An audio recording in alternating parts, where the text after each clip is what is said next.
there. West Durham at 11 o'clock. 1 o'clock, Chris Mason, our weekly chat with him. Predators get it done last night. Game 44 going to the Preds as they went into Seattle for the first time at Climate Pledge Arena, and they took care of business, scoring the last 3 goals of the game and skating away with the 4-2 victory. So they pass St. Louis in the standings, on to Edmonton tomorrow night to close out the month of January and see if they can keep this thing rolling. They've now won 3 in a row after dropping 4 in a row. And we'll see. Good game last night. Philip Forsberg had an unbelievable goal in the second period, his 21st now of the season to lead the team. But Matt Duchene will not go away. Every time Philip Forsberg scores, I'll see your goal and I'll raise you. He raised him on Saturday with 2 goals. He matched him last night with his 20th of the year, a power play goal to kind of finish the night off in the third period with just over 4 minutes to go. So Predators win 4-2. Is Willie with us? I am. Okay. I didn't know what was going on. I see a bunch of text going on, but Seconds ago. Okay. Got him in at the buzzer. Yeah. Good morning. What's going on? The first thing I heard you say was, "Is Willie in?" I'm in. Oh, really? Oh, so you didn't even hear? I had a great I 3 had minutes. nothing. I heard nothing. Great 3 minutes. Waiting. Okay. I'm sure it was great. Oh, it was fantastic. Last night, fantastic win for the Predators as they keep this thing rolling down the tracks. This team just continues to get it done. I know Seattle has not had the season, as I said to Pete Weber last night. Seattle becomes the 5th team to come in the league after Nashville, and a lot of people have still not gotten over the way Vegas came into the league and still is in the league. Like, that's not fair. And I think now Seattle is starting to, restore faith that they're going to have to take the journey like everybody else who typically comes into a league as a new franchise. Yeah, and I think there may be long range something good about that. I truly feel that the core fans that the Predators built in those first 5 to 6 years, as they built from basically scratch, I think there's still a lot of value in that fan base today. I really will be curious what happens in Vegas when they go through a bad patch. Will they be able to withstand it? Will the foundation be strong? Because they got spoiled. I think we would admit for the Titans, they went through a period where the foundation got cracked a little bit, right? And maybe a little bit was because they didn't have to – they got so much so fast. Well, but that's just a theory. That's literally on them. I mean, it's nobody's fault. You're not going to give back the wins if you're the Titans or Vegas or any team that has immediate success. You have to work at it from the business side. It's like, anybody that says, hey, just win and marketing will take care of itself. Well, duh. If that's your marketing plan and you're leading by marketing team, you're fired. If that's your plan of selling tickets, you're fired. Of course. Winning takes care of everything. Like that. If that's how you approach your job in the sports world, well, if we just win, all this will take care of itself. Well, duh. Well, that's what everybody's trying to achieve. Now, what do you do when it's not happening? Well, that's say, we'll wait till next year. That's what the Predators had to do for 5 years. Right. They had to work twice as hard to get half as far. Exactly. And you know what? And they still have that foundation today. I when totally agree. Yeah. Was that a bad thing? I know they probably wouldn't. They probably don't think it was a good thing back then. I know because me and you both were privy to a lot of those meetings, and they were really, really, really frustrated. But you know what? Yes. In the end, for the health of this franchise, as we sit here 2+ decades later, maybe because of that, and the approach they had to take to kind of build the foundation of this thing to where it is today. And yes, it exploded and capped off with the run to the Stanley Cup final. I get it. It's also the market has exploded. Things have happened. Yeah. But they were doing they almost the right didn't thing. make it. They almost didn't make it before all that happened. But they were doing the right things, right, to get to that point. They have been doing the right things. And quite honestly, look, we've had those those candid conversations about the Titans, and they can't deny it. Look, they can deny it, but I'll push back and say that's just false. They were Things lazy. came really easy for them. They were fat and They- lazy, and they didn't do anything in this market. And when things were bad and everybody went away, it was their own doing. They weren't a good business model. Like, they didn't try, and you didn't have to back then. But okay, at some point it's going to end. At some point, you're not going to be winning at that clip. Then what? Right. So Seattle is going to have to do this the traditional way. They'll have to build. But I from everything I hear about Seattle, they're doing things the right way. You know, they are really smart in how they've done their business plan. They're not getting the wins right now. I don't think they made big mistakes. I think what happened, though, in the expansion draft is all of the GMs pretty much did not make the same mistakes that allowed Vegas to have such a great team, right? And instead of trading extra assets to Seattle, the Predators, for example, instead of just saying, okay, we'll give you Victor Arvidsson if you don't take this, they traded Victor Arvidsson to the Kings. Yep. There were several teams that did that. So that took away. So Seattle just basically got one player from each team. They didn't get a player and a pick, or 2 picks and 2 players, or a pick and 2 players. They were unfortunately the victim of Vegas's success to some degree. Now, hopefully, if Vegas plays their cards right, if Seattle plays their cards right, slowly they'll build a farm system and they'll make smart moves with their salary cap. And they'll become a good team over time. They'll earn it, and their fan base will enjoy it. But, it is interesting to look at what they did. They made some big splashes in the free agent market. One of them was their goalie, Philip Grubauer, and he has not really played well. No. He's not played well at all.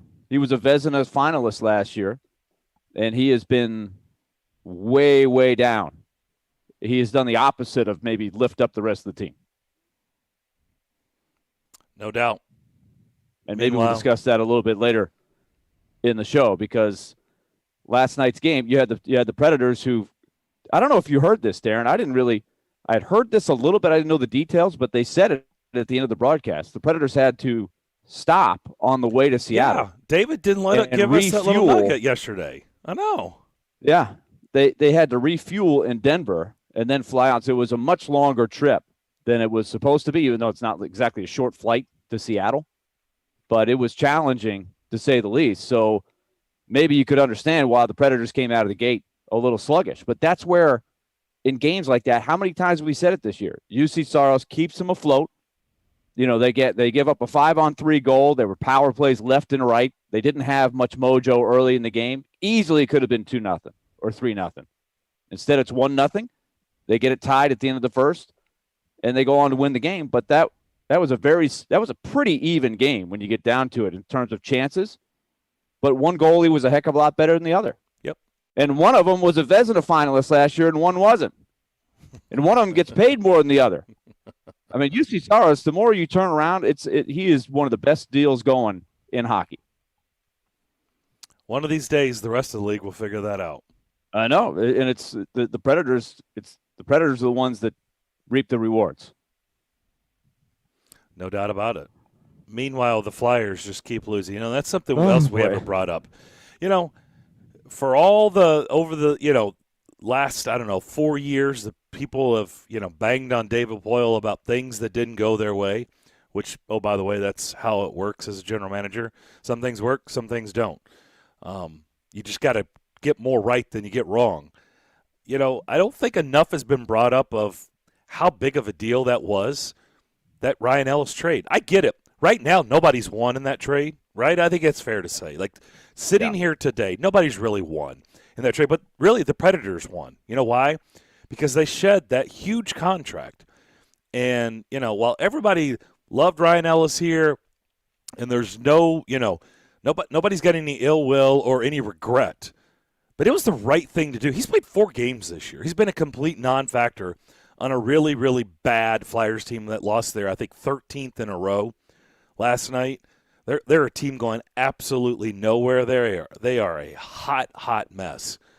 But he needs to get more credit for doing that, because that opened up opportunity for other things to happen on this roster that is working. And right now, if they had Ryan Ellis, they'd have a $6.5 million player sitting there doing nothing for them. Right. And, you never know if he had been here instead of there, if the same injury would occur or not. But we do know that.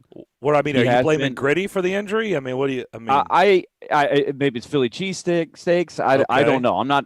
But I don't think you can just say for sure that if a guy. I mean, we'll never know unless we have a time machine or some magical powers that neither of us have. But we do know that Ryan Ellis, as he's aged, has been somewhat injury prone. And listen, I am the biggest Ryan Ellis fan. I hope that he gets healthy and plays well for the Flyers, except when he plays against the Predators. I wish that guy nothing but the best. He is a great player and was for this franchise for a long time. But you made the point that salary space is an asset. It's a big asset. And time will tell if they get anything from Phil Myers or Cody Glass, who is having a pretty good season in Milwaukee. Pretty good. Nothing, not lighting the world on fire. But we'll see if they ever get anything from either one of those guys. They may not. But they have that cap space. But they gave the cap. That's and right. they had the space to now slide Dante Fabro and Alex Carrier into bigger roles. And to their credit, the faith they showed in those guys has paid off because those two guys have played great. Yep, no doubt. All right, we'll come back. Steve Lehman, News Channel 5. We'll switch gears and get his reaction to the press conferences that we've heard this week, the Titans offseason. The Titans aren't playing this Sunday. We're not talking about hosting an AFC championship game. We'll get into all that stuff with Steve on the other side as you listen to the DDC here on ESPN 102.5 The Game. Sometimes their glass is half full. That was unbelievable. It was the best NFL draft they've ever had. Sometimes glass half empty. What are we getting ourselves into here? Tough game. And sometimes it's all about the numbers. One win, and they've gone on this streak, and now they're at 500. Hang out with Darren, Donick, and Chase from 10 to 2 during your workday. Presented by Curacion CBD on Nashville's best sports talk. ESPN 102.5 The Game and the Game Nashville app. Watch live on Twitter, Twitch, and YouTube. At Genesis Diamonds, it's not just a new year. It's a new opportunity to bring you more choices, more value, more ways to celebrate your love. So we've expanded our selection of exquisite hand-picked diamonds from a half carat to 15 carats, all shapes, all sizes, all at our famous no middleman prices.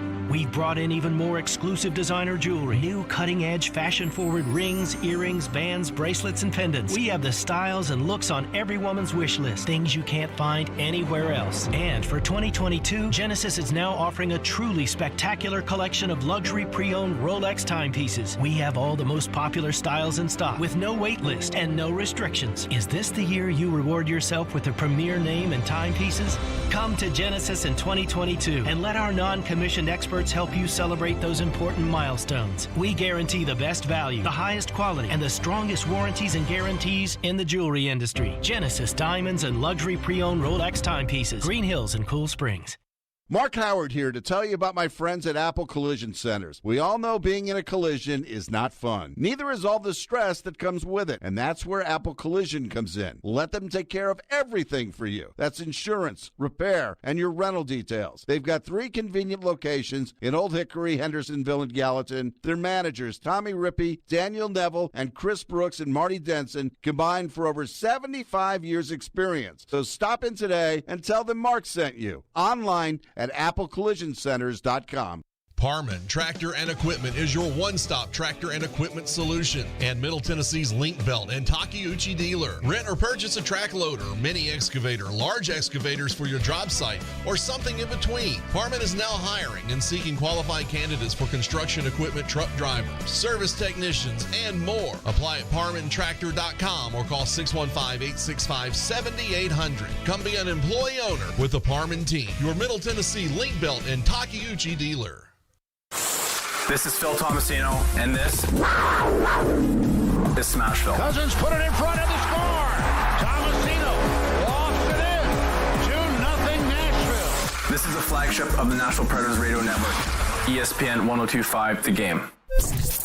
If you've missed any of today's show, just search Darren, Donick, and Chase on Apple, Spotify, or on your favorite podcast platform.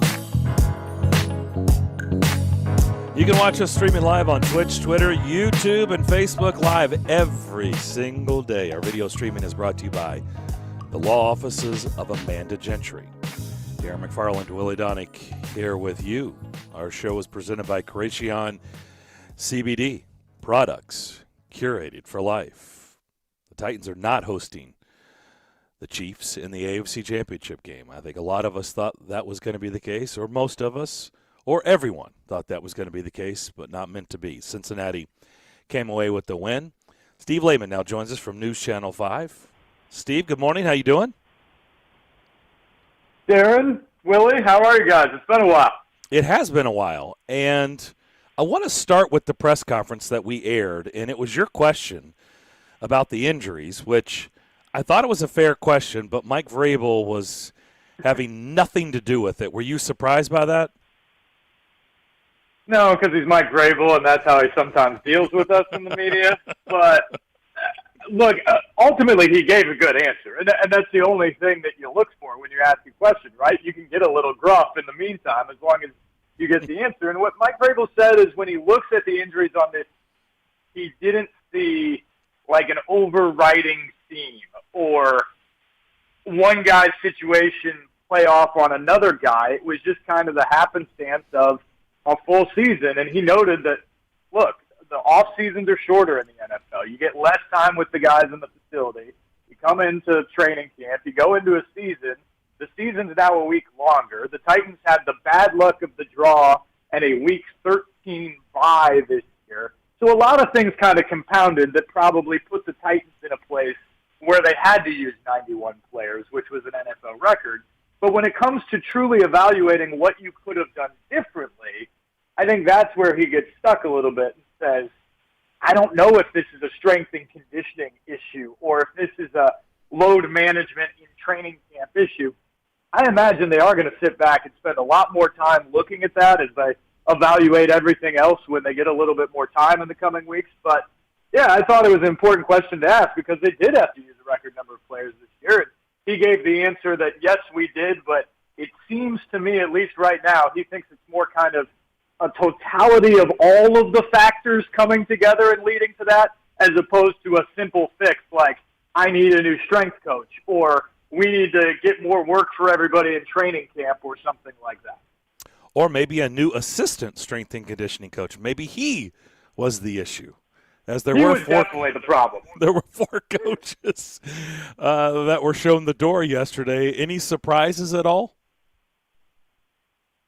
And do you think that's it? I guess the surprise is the fact that if you're dumping 3 assistants to the assistant positions, what do you think about the actual assistants in the position? I guess that's the surprise is, was it really all Matt Edwards' fault, but none of Craig Aukerman's fault on special teams? Those types of things. And I guess the other thing I just think of is this is a team that won 12 games. It was the number 1 seed in the AFC. They won the division for the 2nd straight year and had home field advantage in the playoff. And, yes, Saturday didn't go the way they wanted it to go. That's obvious. But the idea that they made that many moves on essentially the first day after the season's over, I think was a bit surprising to me as well and shows that there are still tweaks and things that have to be made. The surprising thing, obviously, to everybody, although maybe not a whole lot if you were tight around the team all season, is that I don't think Todd Downing's going anywhere. There's some criticism to be levied there, but I think it's almost certain that Todd Downing's back for year 2 next season. Oh, it doesn't surprise me at all. These guys know. I came on here Monday and said, look, if you are in the camp of you want to change at OC, calling for Todd Downing's head is not the way to go about it. Mike Vrabel will get a backhoe and he will dig in even more if everybody's against his OC. Probably that you do reverse psychology. You call into these shows and say give him a 10-year extension. Maybe that changes things. But if you tell Mike Vrabel, he's not good enough for your staff, he's just going to dig in deeper. We've seen that over 4 years. Well, and to be fair, it worked last year with the defensive coordinator. Because remember, everybody said that Shane Bowen was a disaster and there's no way this is going to work, and the whole setup on defense is just not good for the Titans. And what does Mike Vrabel do? He officially promotes Shane Bowen as defensive coordinator, and they come out this year and turn in the incredible defensive performance they did, including a record-breaking one in the playoff loss. Who saw that coming? But that was Mike Vrabel sticking to his guns and it actually working out. I think if you want to look glass half full, there is some optimism that Todd Downing could do something similar next year. Number one, it's almost certain that the offense will be more healthy next year than it was this year. So he'll have that on his side. Is it? Yes, do you feel good? Absolutely. Do you feel good saying 100%. I mean, I would can't agree with that. imagine Derrick Henry's going to miss 9 games next year. I I can imagine Julio that. Jones is I gonna can miss imagine as many that, games but as he misses. But the things stacked on one on top of the other. I'm my biggest worry is Derrick Henry, honestly. But I think the things stacked one on top of the other, I think that was underrated how tough that was on both Tannehill and Downing. Yeah, no, I think that's right, Willie. I think that all of the things stacking up and the fact that they played multiple games down the stretch with essentially no weapons is something that they're not going to have to deal with next year. So I think you start in that. But I think there's also the adjustments that were probably difficult to go on the fly this year. And one thing I was looking up earlier this morning is just the personnel packages that the Titans had. And I think there was a belief, maybe it goes some to going to Downing, but I think more so it was the idea that you were going to have A.J. Brown and Julio Jones, and you really weren't certain what you had at tight end. I think there was some bravado there from the Titans that they thought, okay, we lost Jonnu Smith, but we got these other guys and we can piece it together by committee. I'm not sure they actually believed that. I think some of that was wishful thinking and wanting to project the right thing. But when you look at the formation thing throughout the entire course of the season, they went 11 personnel, so 3 wide receivers on the field, 1 tight end, 1 running back. 20% more of the time this season than last year, and 12 personnel, 2 tight ends, was essentially the base offense for the first 2 years that Ryan Tannehill was here. To me, that projects that you don't really believe in those tight ends, and you thought that you had to go to the wide receivers, or maybe you were confident at the beginning that you were going to have Julio and A.J. all the time, and that was just going to be the offense. But it was clear that base didn't work very well, given the personnel that they had most of the year, and for Ryan Tannehill. So that's the other type of thing that I think you can look for in the offseason. Do you come back with the same type of formation groupings but more health, or do you switch back? Do you adjust the tight end position? Do you find a new guy that you count on there like Jonnu and go more back to the 12 personnel that Tannehill was so comfortable in? Those are the types of things where I think even without a change to the play caller, you can drastically change the offense and maybe the effectiveness moving into next season. Well, there's no doubt.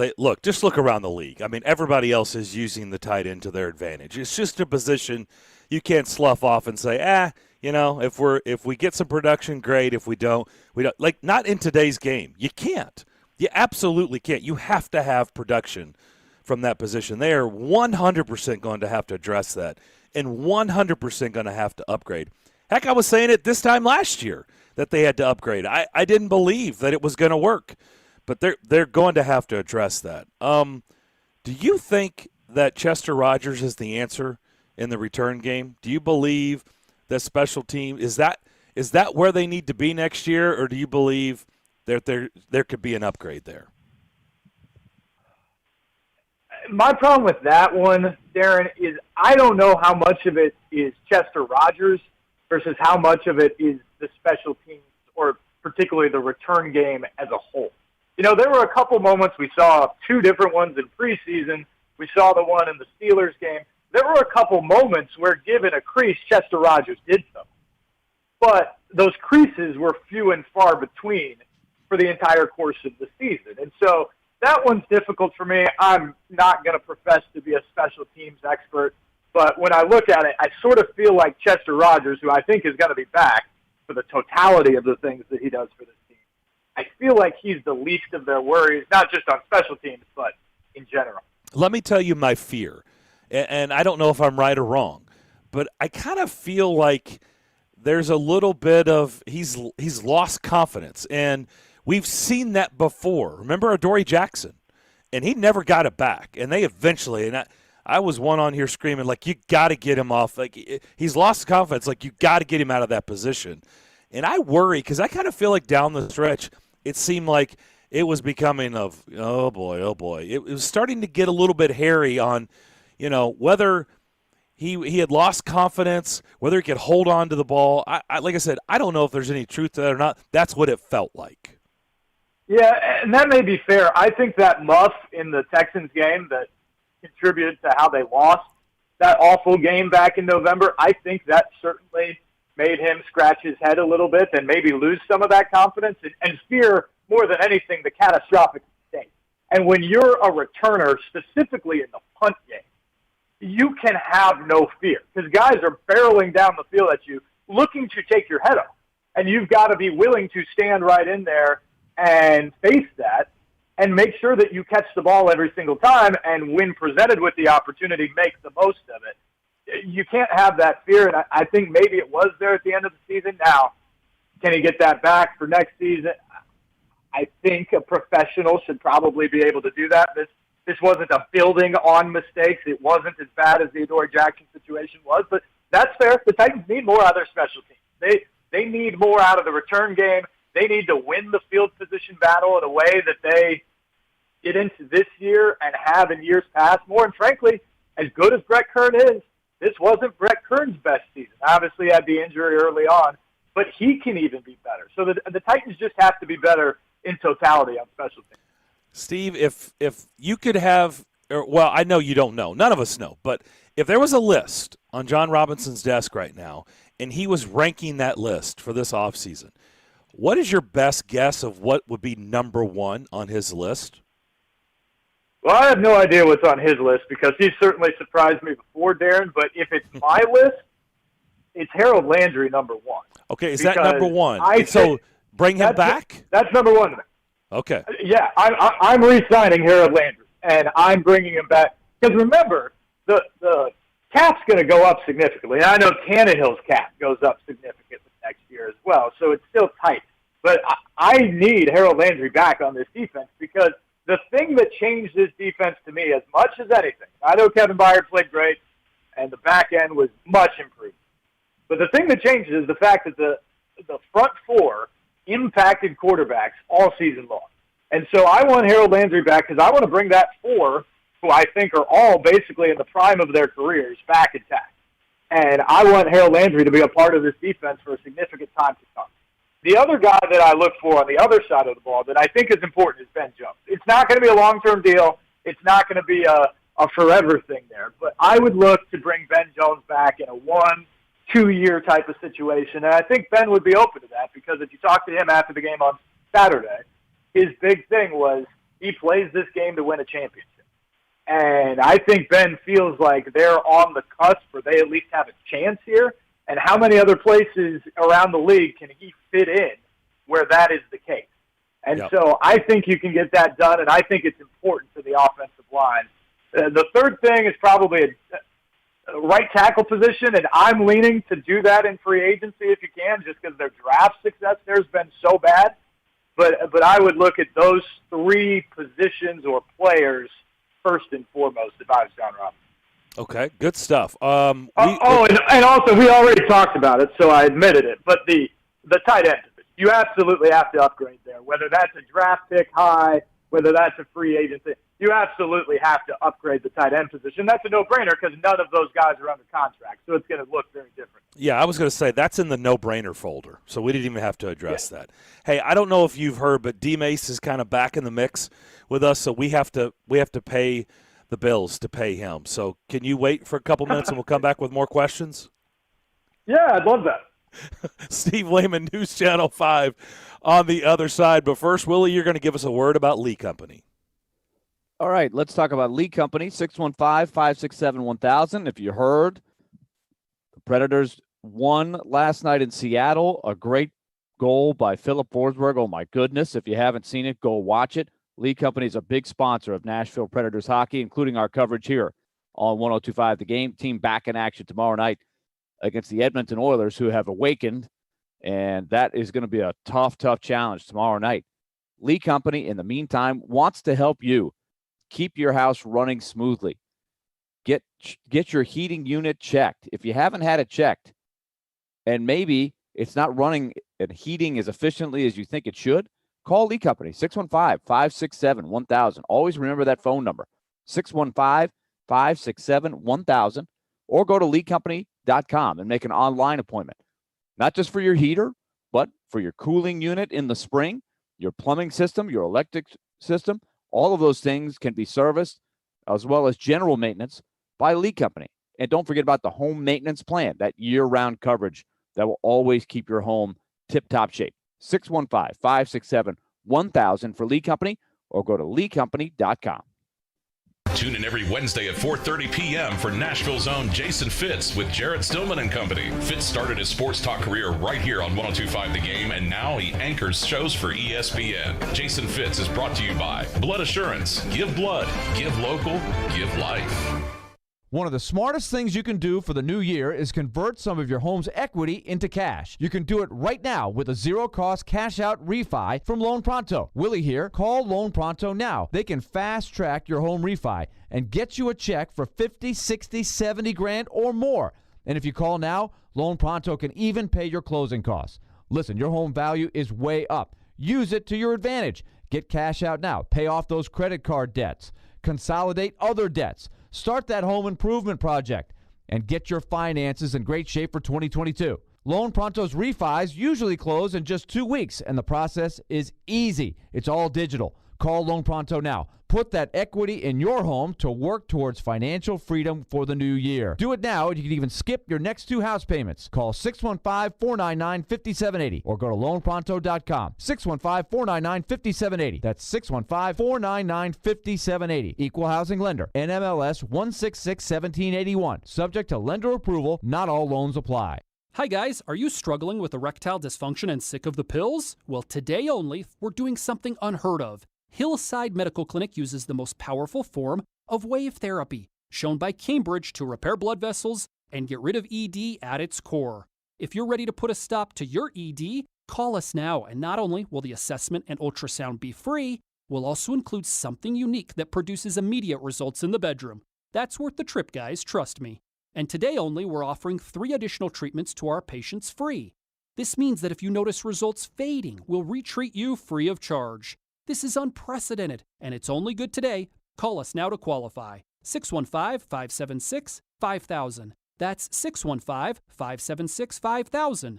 Put a stop to your erectile dysfunction and get your love life back. Call Hillside Medical Clinic now. This offer ends today. 615-576-5000. ESPN's Turon Davenport breaks down the Titans like no other. On the field chemistry, I don't think it's going to be a problem. It's just going to be a process. Catch TD Mondays at 11, Thursdays at 3, and Fridays at 8. Plus, the Talking with TD podcast drops every Wednesday. When you draft players, it's not just for one season, it's for a career. Presented by FreedomTireGuys.com, Nashville's premier mobile tire company, and Craneworks and Rental Works, your source for crane and equipment rental. Visit Craneworks.com. Nashville's best sports talk. ESPN 102.5 The Game and the Game Nashville app. Hey Nashville, this is Eli Gold, voice of the Alabama Crimson Tide, and you're listening to Nashville's best sports talk, ESPN 102.5 The Game.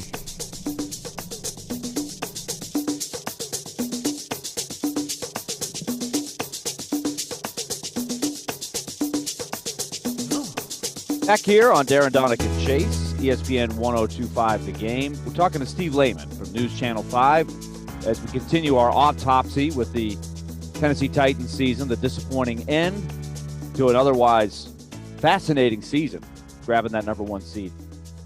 So, Steve, let me just ask you the big question that everybody's really going with. It's such a unique set of circumstances where a guy has such a bad game at the worst time, and Ryan Tannehill. Are you one of the people? Because I know there are some work for our station that are ready to explore other options there. Tell me where you stand on that. Well, I'd be willing to explore other options if I thought there were really any out there. I just don't see it given his contract situation and what we saw. I don't know what other team out there is going to say, yeah, that's the guy I want, and I'm willing to take that contract off your hands. So I don't know what's available out there in that regard. I trust John Robinson. If that's what he wants to do, we'll turn over every rock and stone to try to get it done, but I just don't think it's likely. I am in the camp that Saturday drastically changed my view on the whole thing. For the past couple of years, when people brought up, oh, he wasn't that great in the run to the AFC Championship, or last year he wasn't good against the Ravens, I looked at it in the totality and I thought, look, he was really good throughout the entire course of the season. He was one of the top 7 or 8 quarterbacks in the league. And is he Brady or Mahomes or Allen or Rodgers? No. But can the Titans around him be good enough that Ryan Tannehill plays at that, 7, 8, 9, 10 level of quarterback in the NFL, that they could go and make a deep run or possibly win the Super Bowl? I thought that was the case. And after watching Saturday, I'm not sure it is anymore, because this team is good enough to win at a high level in the league. But when you watch the teams that won this weekend, even Joe Burrow, he got sacked 9 times. But when plays were there to be made, he made them. And we watched other guys throughout the course of the weekend, Matthew Stafford, Tom Brady, and certainly that final game where it was just Josh Allen and Patrick Mahomes back and forth. Those guys make plays. Sometimes when it's not even there to be made, they find a way to get it done. And that is certainly not what Ryan Tannehill's brought to the table for the Titans in the playoffs over these 3 years. And so it feels now like they're going to have to win in the postseason in spite of Tannehill's play at quarterback, not with Ryan Tannehill's play at quarterback. And so that's troubling moving forward because those other guys aren't going anywhere. But you believe that they have no better option, that they will not make a net gain by changing quarterbacks. I just don't know what based on his contract. Really? I mean, yeah, I agree with you. I'm just putting it out there. If we're trying to be realistic, the contract moving. I guess you could try to find a guy in the draft, but look, this team isn't going to draft high in the first round. So, barring a huge trade there, which I don't think makes much sense, especially given how much you're paying a quarterback already on your roster, you're not going to get one of those franchise-changing guys in the first round, per se. So then you're going to try to take a draft pick in the mid-rounds, because we've seen how poorly it worked out when you take them in the late rounds for the Titans. So you try a mid-round pick, and what do you get out of that guy? Is there any hope that guy can bring you something, especially next season? And I don't think the trade option is going to be out there given the contract. So I think Ryan Tannehill is going to be the quarterback of this team next year. Maybe not in 2 years. Maybe you have some flexibility there. But I think next year, this is the offense you're bringing back, which takes me back to what I said about Todd Downing in the first segment, is I think if you're a Titans fan and you're trying to look most optimistic here, you're hoping to get a new tight end, which can change how you look in your base and you have more flexibility in the red zone and all that.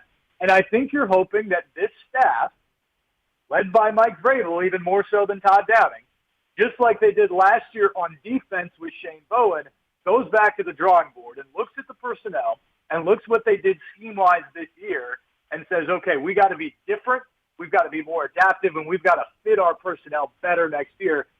More specifically, we got to fit Ryan Tannehill and what he does best next year.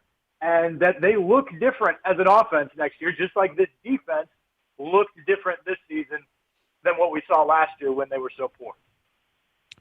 How many of the 5 starters are back next year on the offensive line? It looks like they have at least 4 of them that they're going to have to address contractually one way or the other.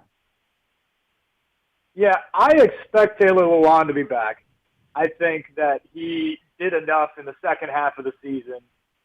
And frankly, it's really hard to find that position. And so if you've got a guy there that you feel is an upper echelon left tackle, once a Pro Bowler, maybe not on that level anymore, but still in that neighborhood, I think you got to bring him back. Maybe you can work out a little bit of a pay cut, but I think he's back. As I mentioned, Ben Jones would be a high priority for me. Nate Davis is back next year under his contract. We'll see on Roger Saffold. I think he's been a valuable member of this team, but he was not as good, especially in the second half of this season as the injuries mounted. So where do you feel on that? The big thing for me is you got to do something at right tackle. David Questenberry cannot be the right tackle of this team next year. But again, I don't know if that's a draft pick, because what is your level of faith, even though you're John Robinson making the pick?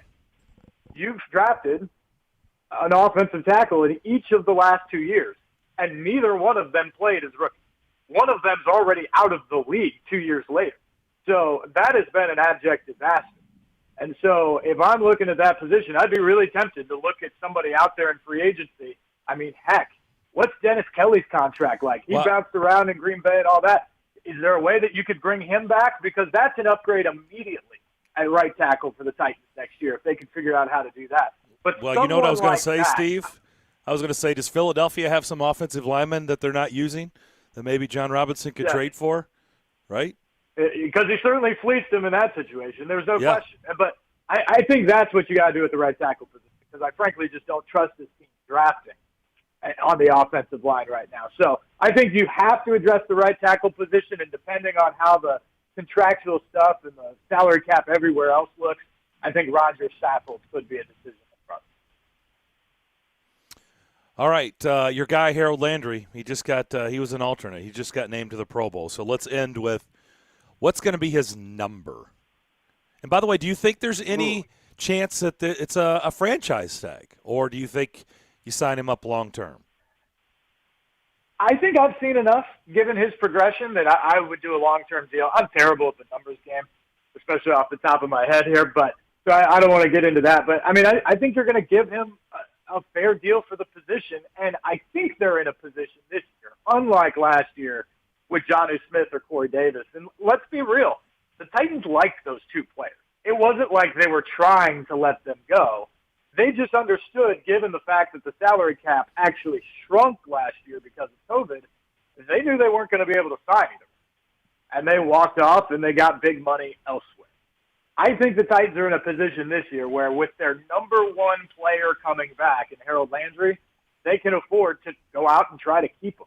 And I think it's important given what's going on. So if I'm John Robinson, I'm looking at that 3-4 year deal at the money that is the going rate on the market for Harold Landry to bring him back because I think he's that important to this defense. If they can't affect the quarterback, we've seen what this defense has looked like for so many years. I mean, basically a decade.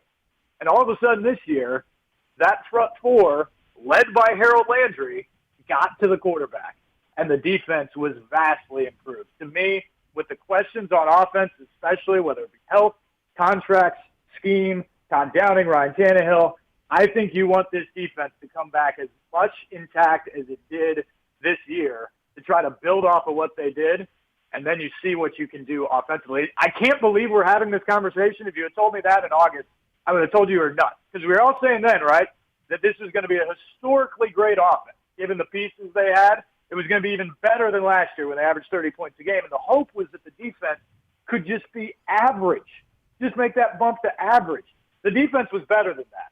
The offense didn't live up to the expectations. And so now you head into 2022's offseason saying, how do we bring the defense back as intact as humanly possible? And let's hope we can make some strides once again on offense to get back to the expectation level that has been created around here. No doubt. Hey, appreciate the visit as always. Good to catch up with you, and then we'll talk to you down the road. Guys, love chatting with you. We'll talk some Predators here sometime soon. Let's do that. Steve Lehman, News Channel 5. Good stuff from him. We'll come back and put a bow here on the first hour of Darren Donick Chase next. Sweeps the leg, McPherson. He's got it. Cincinnati wins. They are going to the AFC Championship game. The Titans season has come to an end. It was not good from number 17 on Saturday. They've squandered a great defense. So what's next? That is a huge question going forward. Who will be back? Clearly, Vrabel is not going to want to get rid of Todd Downing. Keep it right here for your best Titans coverage. ESPN 102.5 The Game and the Game Nashville app. From the Fox 17 News Code Red Weather Center. I'm Fox 17 Code Red meteorologist Greg Bobus. We've gone back to colder times, and we're going to stay that way for at least the near future. High temperatures today in the low to middle 30s. Plenty of sunshine, but once again tonight, we are bitterly cold. Low temperatures dropping us into the teens. This weather report brought to you by Hiller Plumbing, Heating, Cooling, and Electrical. Call the Happy Face Truck today. Hey, what's going on? It's Chase McCabe, and fellas, it is time for us to talk about something, and it's awkward sometimes. Do you need a little extra confidence, when it's that time? Well, let me tell you about BlueChew.com. Blue Chew is a unique online service that delivers the same active ingredients as Viagra and Cialis, but it's in a chewable formula, and it's a fraction of the cost. That is not a bad thing. Blue Chew tablets combat all forms of ED and can help men gain extra confidence when it's time to perform. It's an online prescription service, too, so what that means, no awkward conversations with the doctor. You just consult online with one of their medical professionals, and once you're approved, you'll have your prescription in days in discreet packaging. And guys, here's a special deal for you. Try Blue Chew free when you use our promo code CHASE at checkout. Just pay $5 shipping. That's BlueChew.com, promo code CHASE, to receive your first month free. 312 Pizza Company is Nashville's authentic Chicago pizzeria, and they're now hiring. Work for a family-owned business and be a part of their incredible team. 312 Pizza Company is hiring for all positions, including host, waitstaff, bartenders, cooks, and more. 312 Pizza Company offers health insurance and pay time off to full-time employees. Contact Kimberly at 615-730-7888 or email at contact@312pizzaco.com. 312 is an equal opportunity employer. So, what is Jared Stillman going to say this afternoon? You got to play if you want to earn $14.6 million next year. Oh, brother, here we go. But I'm done on investing money in dudes that can't get on the field. Tune in to Stillman and Company, weekday afternoons from 2 to 6. This is some serious stuff right here. Delivered by TriStar Moving on Nashville's best sports talk. ESPN. 102.5 The Game and the Game Nashville app. Watch live on Twitter, Twitch, and YouTube. Interact with Darren, Donick, and Chase. Call or text the show at 615-737-1025. Driven by WilsonCountyHyundai.com.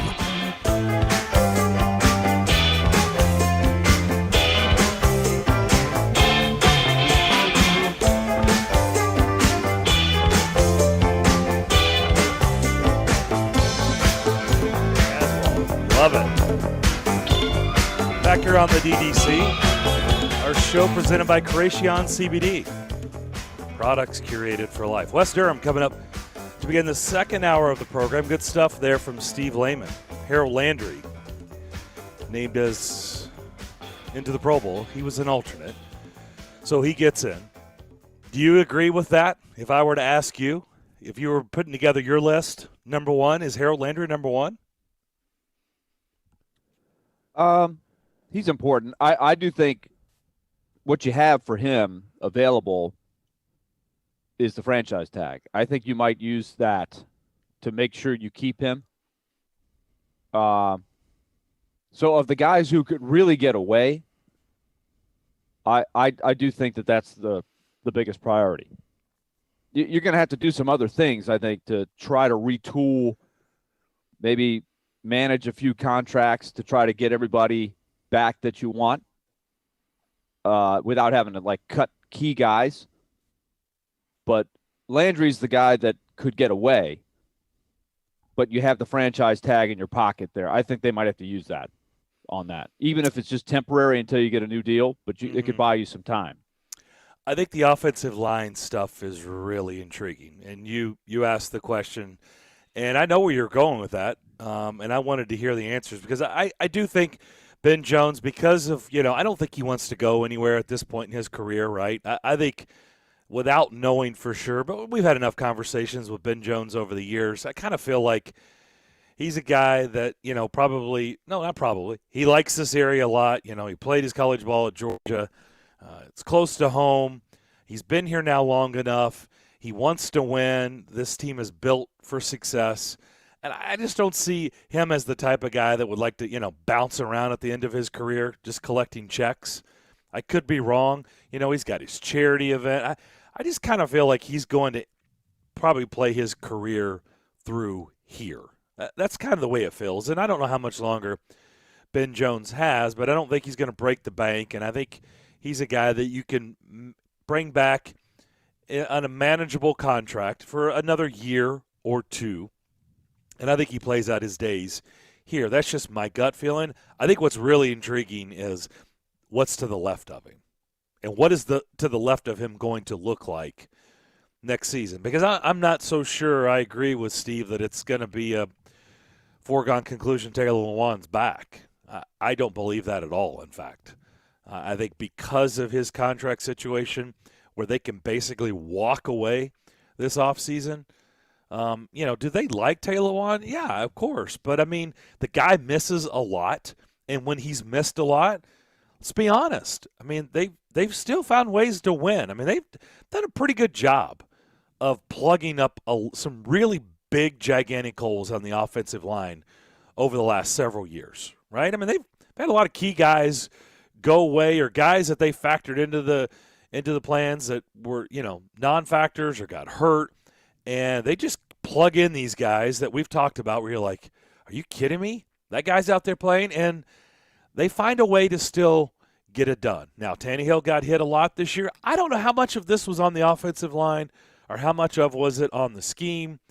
And, could Todd Downing do better at putting Ryan Tannehill in better positions? Can they do things scheme-wise to help protect him better? I just can't imagine that the left side is going to look the same next year. I could be wrong, but it doesn't feel that that the left side's going to look the same. What do you think? Well, let's look at the contracts. Taylor Lewan under contract next year for a cap hit of 14.7, somewhere in that. It's almost $15 range. million. Roger Saffold is under contract. They can walk away for less than $2 million. Under $2 million, they can walk away. 1.79 is the dead money. Yep. Roger Saffold contract with a cap hit of 12.9 against the cap. Dead money, if you were to cut him, would be 2.375, but that looks like a signing bonus. I don't know if there's a June 1st or a February 1st, all of those things. March 1st. There's the new league year, all of these things. I am an amateur capologist at best. I guess my question would be, and I would throw Ben Jones into this too. Like, what is your alternative? Like, how much do you feel like behind the scenes, Dylan Radins with another summer of off-season training, now with a year under his belt,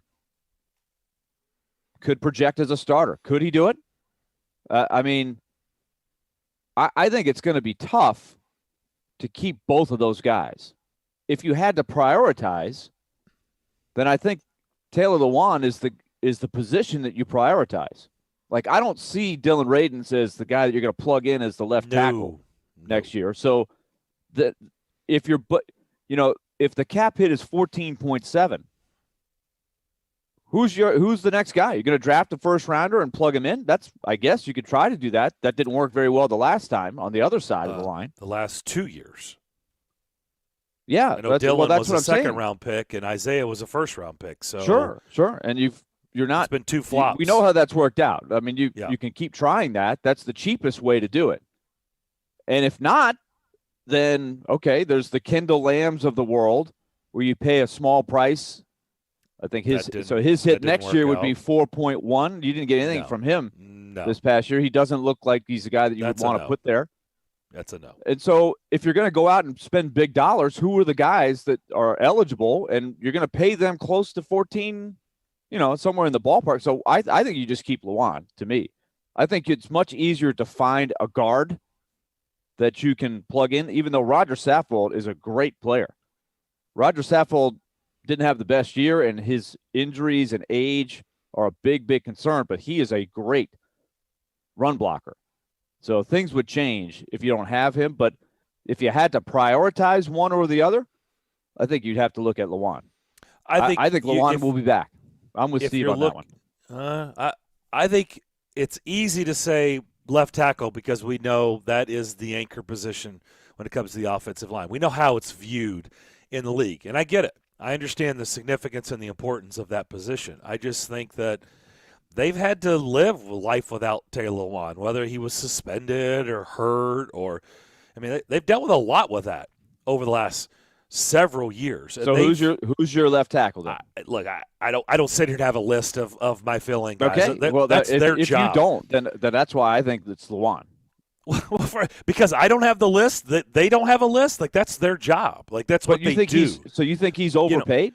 These guys, Lewan? These guys that they bring that's they're not on my highly list paid either. Position. I know, but what I'm saying is it's a highly paid position. And if you're not going to pay him 14.7, you're going to go out and pay a pretty high price to bring somebody in if you want anybody that's any good, unless you want a project that you're hoping to squeeze more. That's not exactly a position I want to experiment with very much. Are you saying they haven't been able to make it work without him?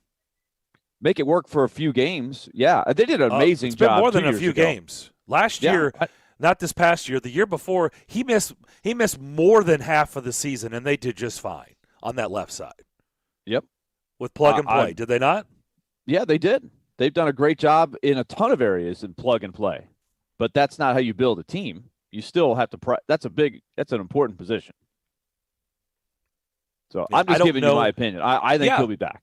I don't know you brought up the Saffold. I don't know where he is in his health and his age. Me personally, if it was just this season, I'd probably stick with him. And I understand it's going to be tough, but they're both going to be tough because they're both really important positions. But Lewan would save you about $13 million against the cap. About $13 million. So, I mean, that is something to consider. Can you and I don't know. They've got the list. What does the UFA list look like for a left guard or for a left tackle? What does the draft look like at those positions? I mean, they've got the list. They've got a room full of people. That's what they do. And they have to determine what's the easier route to replace through free agency or through the draft. What's got more available to them? That's what they would have to, because I don't think both are coming back. I think that's pretty safe to say. One of them is going to be missing. I feel pretty good about that just because of the cap situation. All right, we'll come back. West Durham to begin the second hour. That's next. From 440 to Briley Parkway. If they could get a guy that could get hot. We are Nashville's best sports talk. ESPN 1025 The Game and the Game Nashville app. ElectronicExpress.com. We make it happen. Furniture has never been easier to buy than now at Social Furniture. All the 2022 models are arriving daily with the latest styles and colors ready for delivery today. There's no waiting, and they have same-day delivery for your convenience. Use their financing and pay no money down and pay no interest for 1 full year. Yes, you heard right. No money down and no interest for a year. It's all easy at Social Furniture. All furniture at Social is top quality, solid woods and designer fabrics. Buy local. Support Social. Social Furniture on Charlotte Avenue in West Nashville. Do you really want to go through another year with that awful joint pain? Well, don't do it. Resolve right now to get yourself moving again for 2022. Willie Donick here. It's time to call the folks at QC Kinetics. Non-surgical regenerative treatments for joint pain. We're talking lasting results using natural biologics. No surgery, no pain meds, no steroids, and no downtime. This is really exciting stuff. Regenerative, restorative treatments that actually encourage your body to heal itself using highly concentrated natural biologics. Patients rave about it for hip pain relief, knee pain relief, shoulder and back pain relief. Don't let them give you the steroids. Don't let them tell you your surgery is the only option. Get a free second opinion at QC Kinetics and do it now. And imagine life in 2022 without pain. Call the local medical professionals at QC Kinetics. 615-249-4024. That's 615-249-4024. That's 615-249-4024 for QC Kinetics. Your home value is way up. Why not use that equity to make your house even nicer for the new year? Hey, Willie Donick here talking about a cash-out refi with Loan Pronto. So call Loan Pronto now. They're fast-tracking home refis for the new year, and people are getting checks for $60, $70, $100 grand or more. And right now, Loan Pronto can even cover all your closing costs. Listen, your home's value is way up. All you have to do is convert that equity into cash. Cash for a new luxurious kitchen or a new home office, or start that swimming pool so you can use it for the summer. Call Loan Pronto now. You can even close in as little as 2 weeks with a big check. Do it now and you can even skip your next 2 house payments. So make 2022 the year you fix up your home and reinvest with Loan Pronto's help. That's 615-499-5780 or loanpronto.com. 615-499-5780 or loanpronto.com. Equal housing lender. NMLS 1661781. Subject to lender approval. Not all loans apply. Parman Tractor and Equipment is your one-stop tractor and equipment solution, and Middle Tennessee's Link Belt and Takeuchi dealer. Rent or purchase a track loader, mini excavator, large excavators for your job site, or something in between. Parman is now hiring and seeking qualified candidates for construction equipment truck drivers, service technicians, and more. Apply at parmantractor.com or call 615-865-7800. Come be an employee owner with the Parman team, your Middle Tennessee Link Belt and Takeuchi dealer. From the Hillside Medical Game Studios, WPRT-FM Pegram, WPUC HD2 Laverne. NASCAR is back. Kyle Larson returns to Nashville Superspeedway a winner. Nashville's exclusive home for NASCAR. ESPN 102.5 The Game and the Game Nashville app. A Cromwell Media Station. Live from the Game Nashville studios, it's time for Darren, Donick, and Chase. With hosts Darren McFarland, Willie Donick, and Chase McCabe. On Nashville's best sports talk. ESPN 102.5 The Game.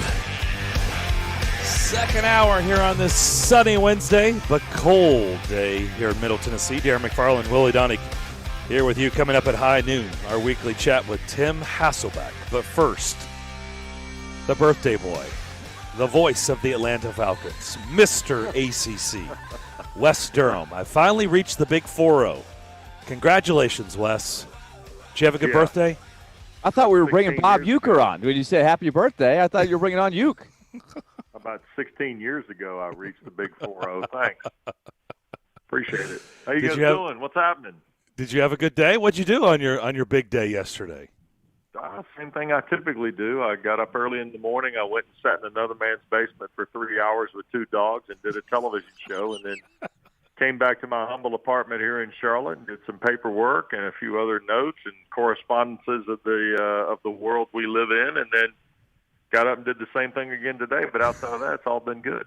I think they made a movie about that. It's called Groundhog's Day, right? It is, and I'm pretty much in the category Monday through Fridays in Charlotte, and then on weekends they're kind enough to let me go do a basketball game. So there you go. How's that? Your division took quite a turn yesterday. In fact, it was during our show, the breaking news. Sean Payton. Yeah, I ain't complaining. How about that? Were you surprised? That's okay. No, actually, it's funny. You're about the third person to ask me that, Darren. And 2 years ago, you guys may remember this, there was some question 2 years ago at the end of the regular season whether he would come back, right? Mm-hmm. And at the time, ironically, I think Dallas was in the balance again, much like it's being speculated here now that a year or two from now he may go back and coach Dallas. But there was something about the Breeze deal and all this, and ironically, like they did this year, Atlanta tends to play New Orleans or Tampa usually at the end of every year. And Atlanta was playing them either the second to last week, or it wasn't the last week because they played Tampa 2 consecutive years to end the season, in the regular season, up until this year when they played New Orleans. And I said on the air, this may be the last time we see Sean Payton and the Saints, standing on the sideline for the Saints. And I was 2 years too early, I guess, but I'm not surprised. I think he will go to television.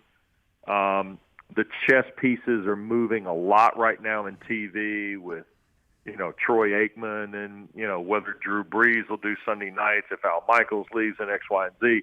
So there's clearly a place for Sean Payton to do television, and he knows it, or else he wouldn't have done this.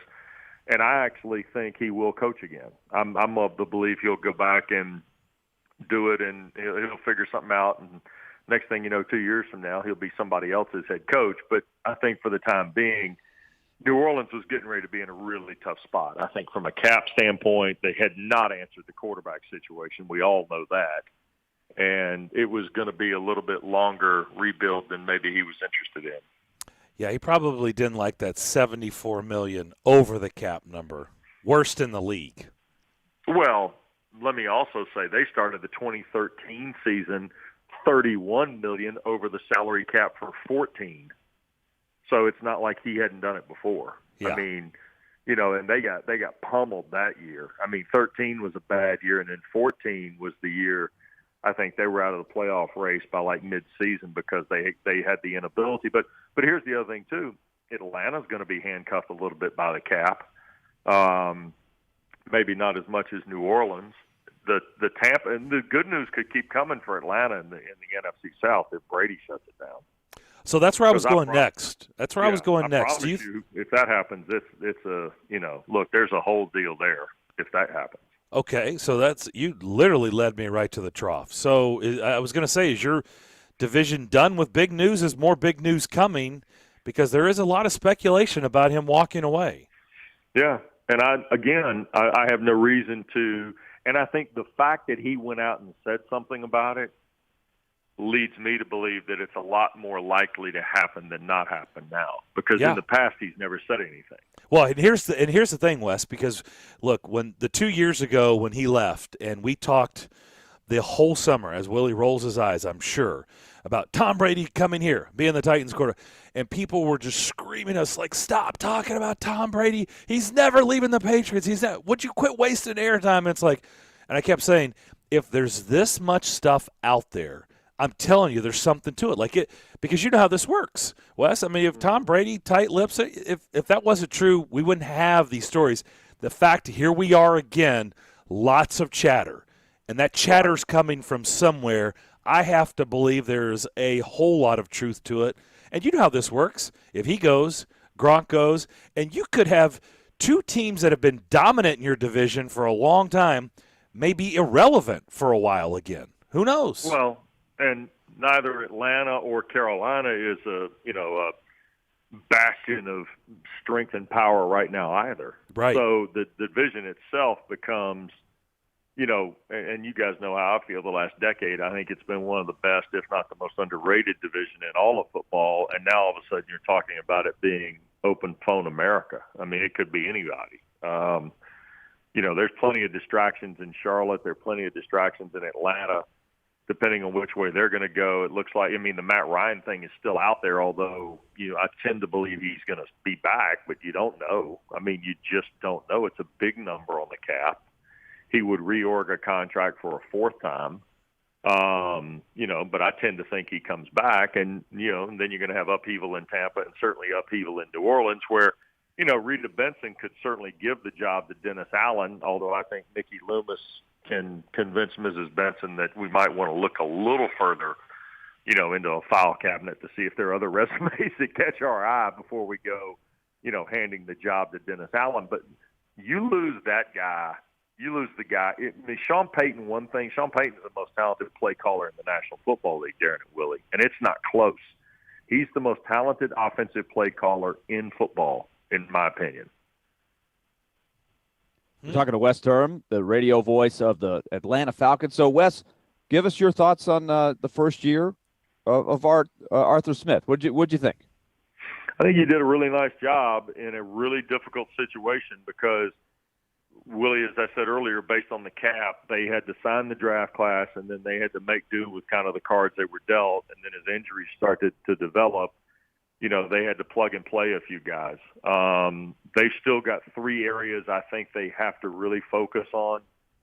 And he and Terry Fontenot in small ways have talked about it. I think that is A, the offensive line, B, the run game, and C, the pass rush. And some would say the pass rush is number one. And, you go from there. They only had, I think, 17 sacks in 17 games, roughly. There's just no pass rush whatsoever.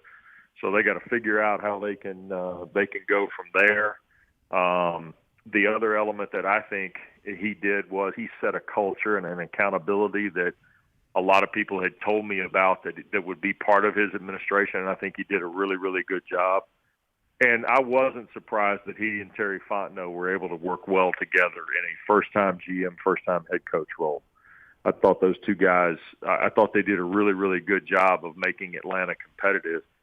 And they won more games than I thought they'd win, to be perfectly candid with you. I wasn't sure they had 3 or 4 in them max, and they ended up winning 7, and I think they had probably a chance to win 2 or 3 more, and they won a lot of close games.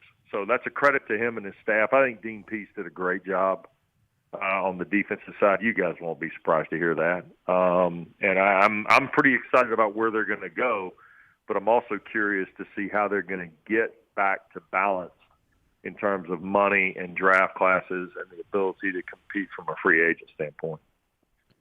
From where you sat, you watched Julio Jones' season. What was there? You obviously missed a ton of time. You gave us a really good window into what you thought we might see, and obviously the hamstring just was not right for a large majority of the time he was here. But just give me your perspective on it. Well, I can't say that he's under contract surprised. for one more year here. Yeah, and I can't say I'm terribly surprised that once he got hurt, I think it's and look, I'm a huge fan. You guys know that. I think he's one of the most gifted athletes I've ever seen play professional football or any kind of football. But I think it takes him a long time now to get back to health. I do. I think he fights it. I think he did here with the toe in Atlanta. I think he's had hamstring situations. He's had lower leg injuries, foot problems, things of that nature. And I think once he gets hurt, I think it takes a long, long time for him to heal the right way. And, you know, and a guy of his age can get back in sync with players quicker because he's been there before. But that time away and the lack of production and what you could be with and without him are so drastic that I think it's hard sometimes. I think it's difficult. And, you know, I'm sure Coach Vrabel and his offensive staff feel that way, to have him and to have all the other weapons that the Titans have, especially that hammer who runs the rock. I mean, that became a troublesome situation. I'm not going to be terribly surprised if next year is his last year, Willie. I mean, you said he's got 1 year on the deal. I mean, that easily could be it, in my opinion. I don't know that. I haven't seen who and haven't talked to him, obviously, since he went to Nashville. But I know when he is good, he is great. He's not average, and he can change who you are. But unfortunately for Titans fans, I'm just not sure y'all got a very representative look at what that can be this year, unfortunately. Yeah. You saw the 49ers late, and I don't think you saw anybody else, which surprised that you guys didn't play the Rams. But how do you see this playing out this weekend? Who are we talking about in L.A.? I think San Francisco's fortunate to be there. I mean, look, all the things that had to go wrong for Green Bay the other night, really? I mean, you know. Mm-hmm. But then again, they staked the Rams to that lead, in week 18, right? And came back and won the game. They've swept to them get this in year. The playoffs. Yep. Yeah. It's probably not who the Rams wanted to see, to be honest. They're probably grateful they don't have to go to Green Bay, though, because, you know, that'd be a little weather bingo if you go up there this time of year. You know, 7 or 70 below, right? I think for me, there was something about what L.A. did last week in staring death in the face and finding a way to win, Darren, that I kind of like the Rams. I think San Francisco's really talented on defense, and they're fine offensively. Deebo Samuel, Elijah Mitchell are really good players. I think Garoppolo manages the game fine. But I think where the Rams have a chance to win the game is what I think they can do on defense. I think it'll be a low-scoring game, by the way, because I think both L.A. and San Francisco are really, really fine defensive teams. But I do think L.A. can win the game. It's a huge, huge anvil, though. Matthew Stafford crossed a lot of bridges last week. I mean, he crossed a lot of bridges. Sure did. I mean, when you think about what he did last week, I mean, he changed his entire portfolio as a football player for the American Sports Opinionator in basically 2 possessions, including that last one. I mean, he just did a phenomenal job, and I think you can ride a guy like that a long way in a situation like this. I think it'll be a terrific game. I really do. And I think Kansas City and Cincinnati will be good. I think Burrow is starting to carve out a pretty interesting resume of his own in just a couple of years in Cincinnati. And Zach Taylor looks like he knows what he's doing coaching that team now, doesn't he? I mean, it's really fascinating to see Cincinnati emerge so fast after years of Marvin Lewis and those type things. Yeah. Wes, good to talk to you as always. Appreciate it. Continue doing everything well like you always do, and we'll talk to you down the road. Willie, you getting the pucks? You getting all that straightened out there? What's going on? You good? You trying to get everything sorted out there? Power plays and penalty kills and everything? Yeah, it's not going bad right now, Wes. So the guys are overachieving a little bit here. We're having some fun. I'm thinking the Predators and Hurricanes on another collision course. How about you? Oh, man. Well, that would have to be in the Stanley Cup final this year because let me tell you, I'm glad they're in the East this year. That team is a buzzsaw. Yeah, it is. They are really good. We don't have any hockey in Atlanta anymore, so McFarland, I got to start leaning out toward North Carolina to get my hockey. I was going to say, Wes, are you seeing any Thrashers jerseys walking around Atlanta these days? Yeah, I'm still looking. I'm still looking for the Willie Plett Flames jersey, the ever-present Willie Plett Flames jersey from years ago. Would that be the first Atlanta Flames? Would that be the first go around or the second go around? Yeah. Well, you know how it goes. Take care, boys. All right, Wes. Thank you as always.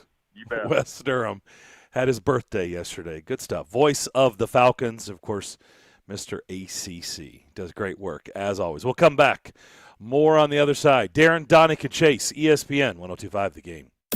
So, what is Jared Stillman going to say this afternoon? You got to play if you want to earn $14.6 million next year. Oh, brother, here we go. But I'm done on investing money in dudes that can't get on the field. Tune in to Stillman and Company, weekday afternoons from 2 to 6. This is some serious stuff right here. Delivered by TriStar Moving on Nashville's best sports talk. ESPN 102.5 The Game and the Game Nashville app. Watch live on Twitter, Twitch, and YouTube. Winter's a bad time for your furnace to go out, but it's never a bad time to call Lee Company. Our heating and air conditioning pros are available 24/7. No heat? Don't wait. Call Lee Company now at 615-567-1000. Our expert technicians will diagnose the issue and fix it right the first time. When you're cold, you need someone you can count on to bring the heat. Call Lee Company now at 615-567-1000 or visit leecompany.com. At Genesis Diamonds, it's not just a new year. It's a new opportunity to bring you more choices, more value, more ways to celebrate your love. So we've expanded our selection of exquisite hand-picked diamonds from a half carat to 15 carats, all shapes, all sizes, all at our famous no middleman prices. We've brought in even more exclusive designer jewelry, new cutting-edge fashion-forward rings, earrings, bands, bracelets, and pendants. We have the styles and looks on every woman's wish list, things you can't find anywhere else. And for 2022, Genesis is now offering a truly spectacular collection of luxury pre-owned Rolex timepieces. We have all the most popular styles in stock with no wait list and no restrictions. Is this the year you reward yourself with a premier name and timepieces? Come to Genesis in 2022 and let our non-commissioned experts help you celebrate those important milestones. We guarantee the best value, the highest quality, and the strongest warranties and guarantees in the jewelry industry. Genesis Diamonds and Luxury Pre-Owned Rolex Timepieces, Green Hills and Cool Springs. Hey, what's going on? It's Chase McCabe, and fellas, it is time for us to talk about something, and it's awkward sometimes. Do you need a little extra confidence, when it's that time? Well, let me tell you about BlueChew.com. Blue Chew is a unique online service that delivers the same active ingredients as Viagra and Cialis, but it's in a chewable formula, and it's a fraction of the cost. That is not a bad thing. Blue Chew tablets combat all forms of ED and can help men gain extra confidence when it's time to perform. It's an online prescription service, too, so what that means, no awkward conversations with the doctor. You just consult online with one of their medical professionals, and once you're approved, you'll have your prescription in days in discreet packaging. And guys, here's a special deal for you. Try Blue Chew free when you use our promo code CHASE at checkout. Just pay $5 shipping. That's BlueChew.com, promo code CHASE, to receive your first month free. Cutting the price of your wireless bill feels good, really good. Actually, it feels great. You should try it out. So cut your bill by switching to Straight Talk Wireless, now offering our $45 Silver Unlimited plan with 5 gigabytes of hotspot and nationwide 5G on America's largest, most dependable networks. The $45 Silver Unlimited plan from Straight Talk. Straight Talk Wireless. No contract, no compromise. A month equals 30 days. See terms and conditions at straighttalk.com. 5G capable device required. Actual availability, coverage, and speed may vary. Jump in the mind of an NHL veteran as Predators analyst Hal Gill joins Stillman Company Tuesday afternoons at 5:30. Here they are in a pressure situation every night because they need 2 points. And Robbie and Rexroad Thursday mornings at 9:30. Goaltending, I think it might be an issue at some point. Presented by Duncan on Smashville's best sports talk. ESPN 102.5 The Game and the Game Nashville app. If you've missed any of today's show, just search Darren, Donick, and Chase on Apple, Spotify, or on your favorite podcast platform.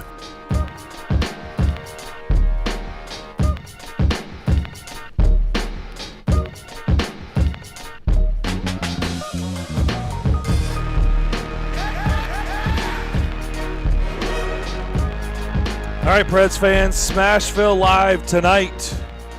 Special guest for half of it will be Darcy Hordichuk. And then there'll be guests throughout. And Willie, are you part of this? Are you doing this? I am doing it. Okay. Looking forward to it. All right. You and Chase tonight. Darcy Hordichuk and TBD. There will be somebody else. So check that out during the 6 o'clock hour tonight, Smashville Live. And you can also watch it on the game's Twitch, Facebook page, YouTube, and Twitter. Smashville Live all season long on Wednesday nights during the 6 o'clock hour, brought to you by New Amsterdam Vodka, Spring Hill Heating and Cooling, and Red Spirits and Wine in Bellevue. Let's do this. You heard me earlier in the show talk about new franchises, and this is what we're going to do. A pair of tickets to see Kid Rock at Bridgestone Arena on Saturday, May 21st. Tickets haven't even gone on sale yet. They go on sale this Friday at 10 o'clock. But what you're going to have to do is call up Elijah at our Hillside Medical Game Studios and tell him the 5 franchises that have come into the league after the Predators. The 5 franchises that have joined the NHL since the Predators came into existence. Do that, and you'll win those Kid Rock tickets at Bridgestone Arena and go enjoy yourself a nice show on Saturday night, May 21st. That number is 615-737-1025, 615-737-1025. That is our phone line driven by WilsonCountyHyundai.com. So good luck with that. You have to get all 5. We'll see. We'll see how good you are. Name all of the 5 franchises that came in after the Predators. By the way, it looks like Derek Mason, former Vanderbilt football coach, last year the DC in Auburn. We talked to him when he took that job. It looks like he's going to be on the move again. And it looks like he's going to the Big 12. Derek Mason is expected to become the next defensive coordinator for the Mullet and the Oklahoma State Cowboys. I didn't know. I happened to see that this morning on Twitter. Did he just leave Auburn? Did Auburn fire him? I guess I admit I have not. I wasn't paying that close of attention. Why is he leaving Auburn to go to Oklahoma State? The first tweet that I saw was from Bruce Feldman and said, former Auburn defensive coordinator Derek Mason. So they let him go. Yeah. If it says former. Wow. Yeah. Good grief. Thought he had a pretty good game plan against Alabama.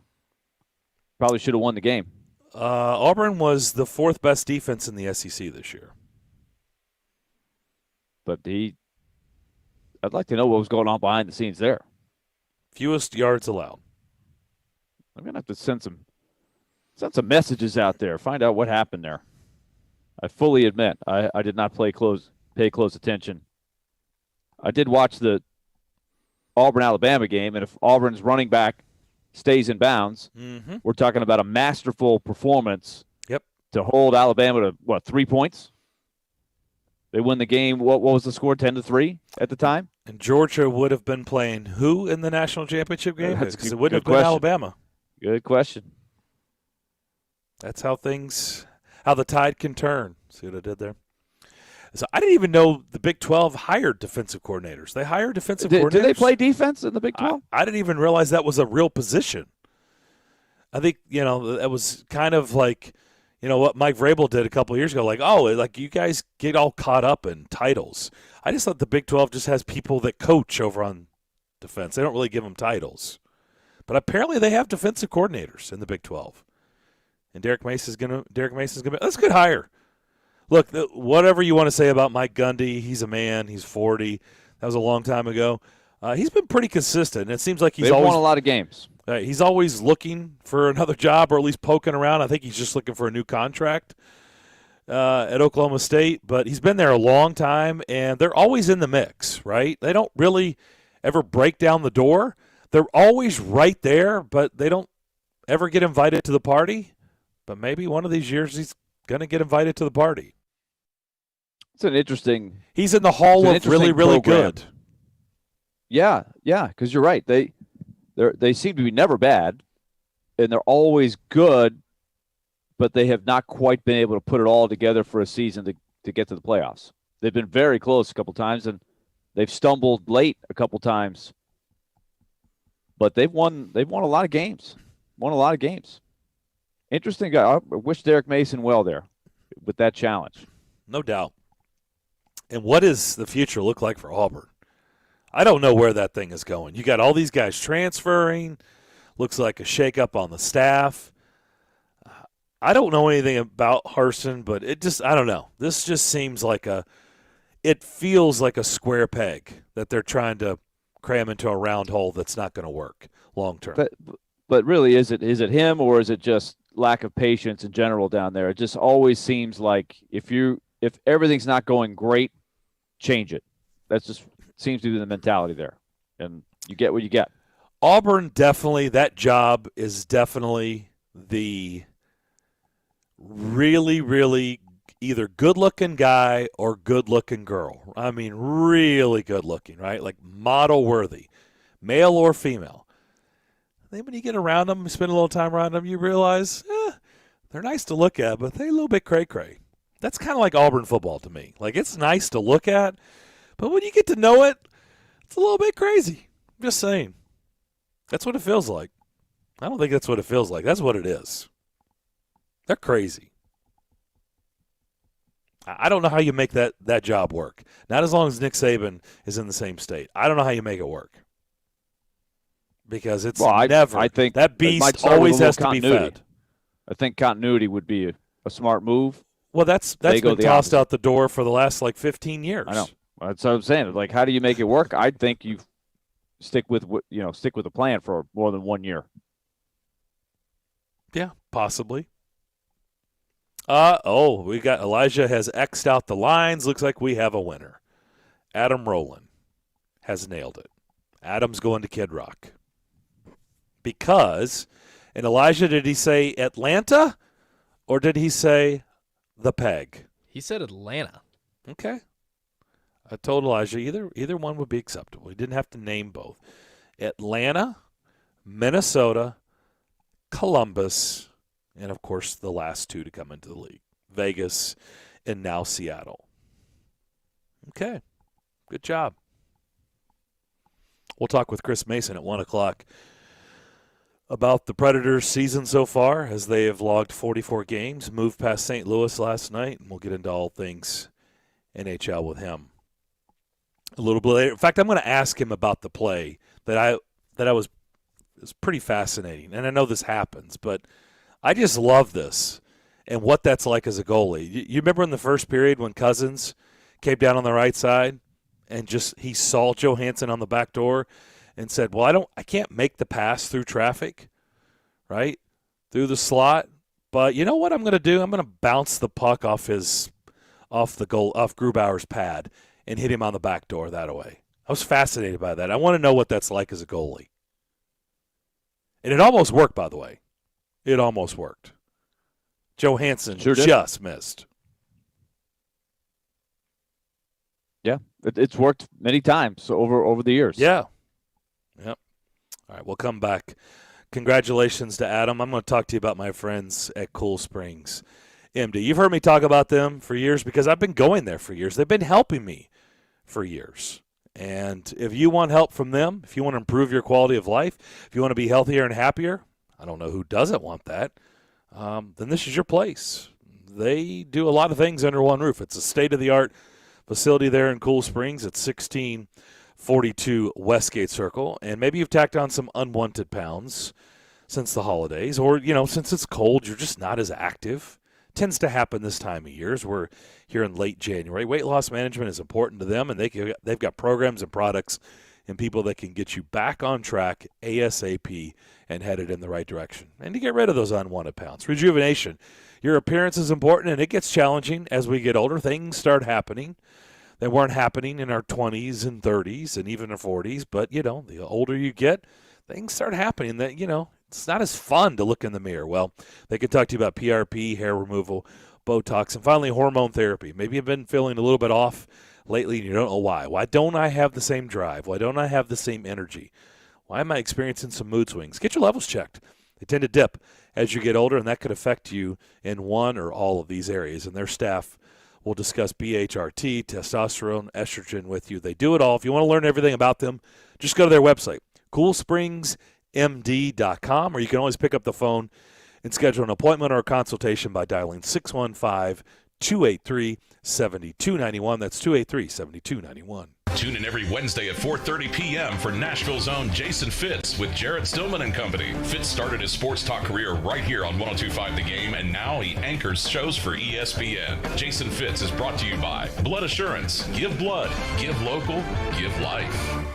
Hey, Darren McFarland here, and I'm excited to tell you about our friends at Spring Hill Heating and Cooling and their heating and air stimulus plan.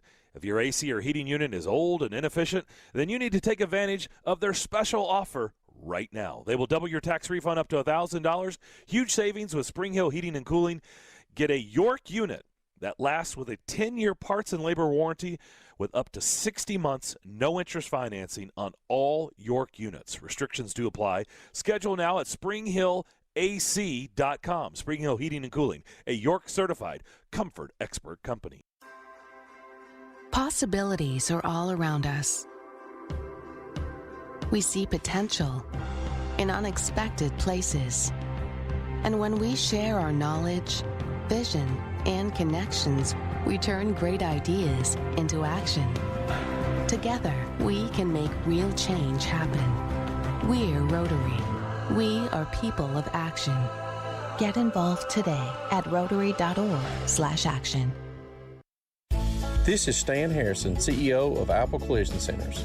We understand that no one likes to deal with auto body repair and the inconvenience it becomes in your day-to-day life. I want to personally invite you to stop by and let our experienced staff see how we can help you make your vehicle look good as new. Apple Collision Center has 3 convenient locations, Old Hickory, Hendersonville, and Gallatin, ready to serve you. Come by and see us or visit us online at applecollisioncenters.com. Hey, Ray Magliozzi here. Have you ever cooked a really fine gourmet meal? Yeah, me neither. But I'm told it all comes down to the ingredients. And when I need ingredients to improve my car, the place I go is eBay Motors. Whether you roasted your last transmission, graded your current floor mats, or pureed your side view mirror on a lamppost, eBay Motors has the right parts at the right prices. 122 million of them. And by the way, if you recently fired up your grill, don't worry, eBay Motors has grills too. eBay Motors. Let's ride. Thursday night. Alley-oop slam down. Leonard again gets his section up on their feet. The Blue Raiders hit the road to take on Marshall. Coverage begins at 5:30 on ESPN 94.9 and the Game Nashville app. Hey Nashville, this is Paul Feinbaum and you're listening to Nashville's best sports talk, ESPN 102.5 The Game.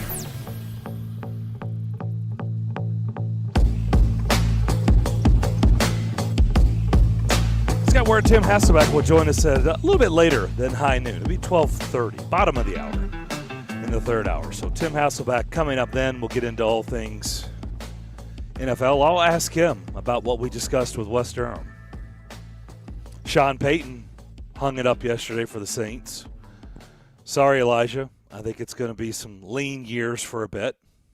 It's going to be gross. I don't care who they hire. I mean, they got huge cap issues. They don't have that franchise quarterback, and now they don't have who Wes Durham said the best play caller in the game, which is interesting because most people think Boy Wonder, Sean McVay, maybe is the best. There's some good. Andy Reid, I mean, there's some really good ones in the league. So that's saying a lot. But the other piece is I'm also going to ask him about Tom Brady because there is an awful lot of chatter that this is it. And the fact that he even spoke on it, this does feel like 2 years ago, because if Tom Brady doesn't want stuff out there, or there's no truth to something, you're not going to hear any chatter. But there's enough chatter now, where I think for whatever reason, I don't know why. I mean, he could very well be the MVP this year. and probably where's will the win chatter? it. Define what is the chatter? Well, the chatter is people reporting on it. I mean, who like? Well, just give me an example. I don't know what when Willie, you say chatter. I don't know if it's sports talk. Oh, no, I don't know. I'm asking you. Is it sports talk? Is speculation? Who is reporting that he might retire? I'm Did you curious. see the press conference when they got eliminated? Everybody that went up to the podium got asked about Tom Brady and walking away, including Tom Brady. Yeah, he got asked. Yes, and he had his answer ready. And he's talking about it. The fact is, he's not shutting it down. They asked about 3 or 4 consecutive questions to him on that, and he had his prepared answer. So, well, who broke the story 2 years ago? The chatter. I will start. Well, I'll tell you. Who's the one that 2 years ago started all the chatter? A guy we've had on the show many times over the years. What chatter? You're talking about him leaving the Patriots? About him leaving the Patriots. Okay. Jeff Darlington. That's different. Right. Jeff Darlington that's different than him retiring. Jeff Darlington is talking about it again. And others. They're saying this stuff again. Okay. Well, that's why I asked you the question. That's a good answer that you gave me. When you just say there's chatter, I don't know if you mean there's people on sports talk shows asking, hey, do you think he's going to retire? If there's a source saying he's really considering it, then that's legit. I mean, he's how old now? I mean, he just was unbelievable with his statistics. You heard a lot of people saying you could put this season up there with his top 5 seasons ever. You know, regardless of what stage of his career you're looking at, statistically, he was awfully good this year. So it's not a matter, I guess, of him not being able to play. We know that's the case. But you just think there's a lot of people that know him that think he's considering that it's just time to step away. Well, he's been old now. You were writing him off when we had this conversation 2 years ago. He's too old. I wasn't writing him off, but I thought the best days were behind him. Right. And to his credit, he's had 2 incredible seasons. But when they won the Super Bowl, you didn't hear any of that in the offseason. Like, chatter has to come from somewhere. Chatter means somebody's talking to somebody. That's how it all happens. Like, you know how this works. You talk to people.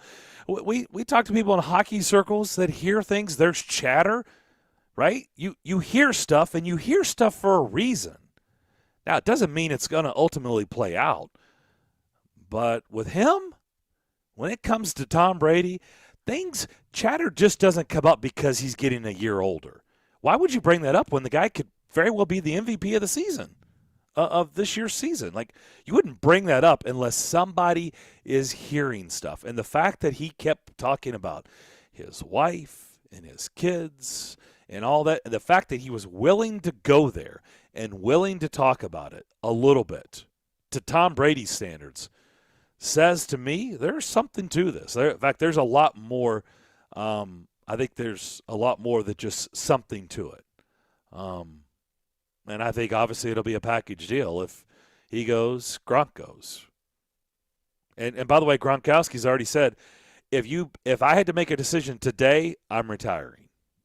And I think that probably plays into Tom Brady's decision too. I mean, I think it's pretty clear they were kind of a package deal. Right? I mean, that was all set up behind the scenes with Gronk. And by the way, when there was Gronk chatter, again, it was because there was people talking about him coming out of retirement. That's the reason this stuff starts. I mean, when it comes to tight-lipped people like that in those circles, if you're hearing chatter, something's going on behind the scenes because it doesn't get out if there's nothing to it. Right? I guess all I would say is, realistically, for the Buccaneers, if he walked away right now, you would say it was 100% worth it, and then some. And you had to be prepared for this to be the question. It would be the case. You probably should have been prepared for it. You know, when you signed him, that it could have been just a 1-year proposition. But you got 2 great years, and you'll deal with the consequences. I don't know. I mean, it's regardless of where Tom Brady was, when you get to that age, good grief, I would hope he's thinking about, this is being close, and I hope he's thinking about his family. The question would be, there's a lot of people think he's so wired as long as he can play, he just loves the competition so much. He loves preparing for the season. what does he have in mind for the next stage? It's so easy to say, well, I want to spend more time with my family, and that's great.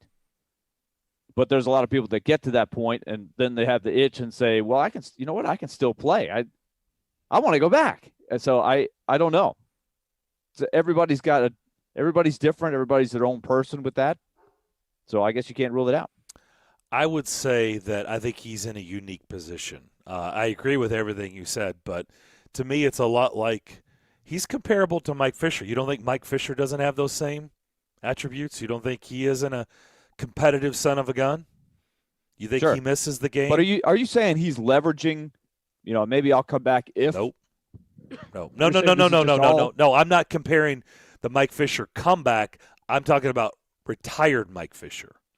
Because I think Mike Fisher probably eventually, when his kids get a little bit older, he's going to come back around in some capacity in the sport. But right now, he doesn't have to, right? Because he's in a unique position where that family, just like Tom Brady and Giselle, they're set for life, and their kids are set for life, and their families are set for life, right? Like, they've made all the money that you could possibly make. Like, money is no issue whatsoever. Like, they could never work again. But I do think there is something to that. I think he will want to see his kids more. And then when they get to a certain age, I think he'll resurface in some capacity. I don't know what that is. I don't think it'll be right away. I think he's going to go away for a while. I think like Mike Fisher.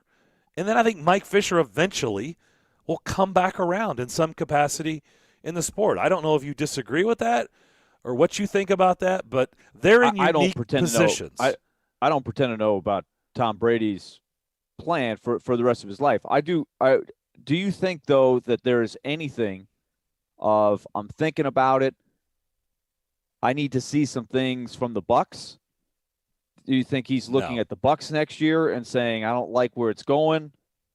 Team's getting a little bit older. I don't know. I haven't looked at their roster because, he's in the position. He's got so much leverage. He could probably get a reaction by saying, well, I'll come back if X, Y, and Z happen. I think there were some things that happened. I think his security blanket is ready to hang it up for good this time in Rob Gronkowski, and that's a huge, huge weapon. So you're calling it. You say you speculate that he will retire. I feel like he's going to retire. I really do. Okay. I feel like this is it. I think Gronk is done, and so he's losing his huge security blanket that he's had for a long time. I think the Antonio Brown situation probably didn't sit well with him. Like, he stuck his neck out for Antonio Brown, and it blew up at the end. It really did, and it made him look bad, and he tried to do the right thing and try to give this guy a chance to repair his image and be on a winning team, and in the end, Antonio Brown did what Antonio Brown does best, just pull the pins on all the grenades and roll them each direction, to the left and to the right, and walk away. And I think that probably didn't sit well with him either. And I think he got hit a lot. He got hit a lot this season. He's in his mid-40s now. And I do think that he accomplished what he needed to accomplish, right? He went down to Tampa. He won the Super Bowl without Bill Belichick. They were really, really good again this year. They couldn't overcome all the injuries, and unfortunately it bit them, and they couldn't repeat. But he has the peace of mind of knowing he got out of the comfort zone, he got out of the nest in Foxborough, and he did it on his own. By the way, Bill Belichick hasn't won a playoff game since he left. So I think he's ultimately done it all. Like, there's nothing left to do. That was kind of the last thing. Can I do this out of the nest? Because everything has been said, Bill Belichick and Tom Brady, they got to have each other, and that's why. Can you do it without each one of you? Well, Bill hasn't. They haven't won a playoff game without Tom, and he's won the Super Bowl without Bill. What else is there really left to prove? I mean, legacy, resume, he's first ballot Hall of Famer. So I just think all those factors will weigh in. I think Gronk's going to retire. I think the Antonio Brown situation probably didn't sit very well with him. I think he's probably secretly, privately, extremely ticked on how that whole thing played out. I just think it's time. And his kids are starting to get older. I just think he's done everything he needs to do, and that's it. So the question I've got for you on the other side is, You brought up the 2 years and the Tampa feeling, and I'm going to switch it around to this market on the other side to close out hour number 2. We'll do that next here on ESPN 102.5 The Game. Hi, I'm Jussi Saros. And this is Smashville. Now here's a try off to the side. What a stop made by Jussi Saros there. Unreal. You're listening to the flagship of the Nashville Predators radio network. ESPN 102.5 The Game. From the Fox 17 News Code Red Weather Center. I'm Fox 17 Code Red meteorologist Greg Bobus. We've gone back to colder times, and we're going to stay that way for at least the near future. High temperatures today in the low to middle 30s. Plenty of sunshine, but once again tonight, we are bitterly cold. Low temperatures dropping us into the teens. This weather report brought to you by Hiller Plumbing, Heating, Cooling, and Electrical. Call the Happy Face Truck today. One of the smartest things you can do for the new year is convert some of your home's equity into cash. You can do it right now with a zero-cost cash-out refi from Loan Pronto. Willie here. Call Loan Pronto now. They can fast-track your home refi and get you a check for 50, 60, 70 grand or more. And if you call now, Loan Pronto can even pay your closing costs. Listen, your home value is way up. Use it to your advantage. Get cash out now. Pay off those credit card debts. Consolidate other debts. Start that home improvement project and get your finances in great shape for 2022. Loan Pronto's refis usually close in just 2 weeks, and the process is easy. It's all digital. Call Loan Pronto now. Put that equity in your home to work towards financial freedom for the new year. Do it now, and you can even skip your next 2 house payments. Call 615-499-5780 or go to loanpronto.com. 615-499-5780. That's 615-499-5780. Equal housing lender. NMLS 166-1781. Subject to lender approval. Not all loans apply.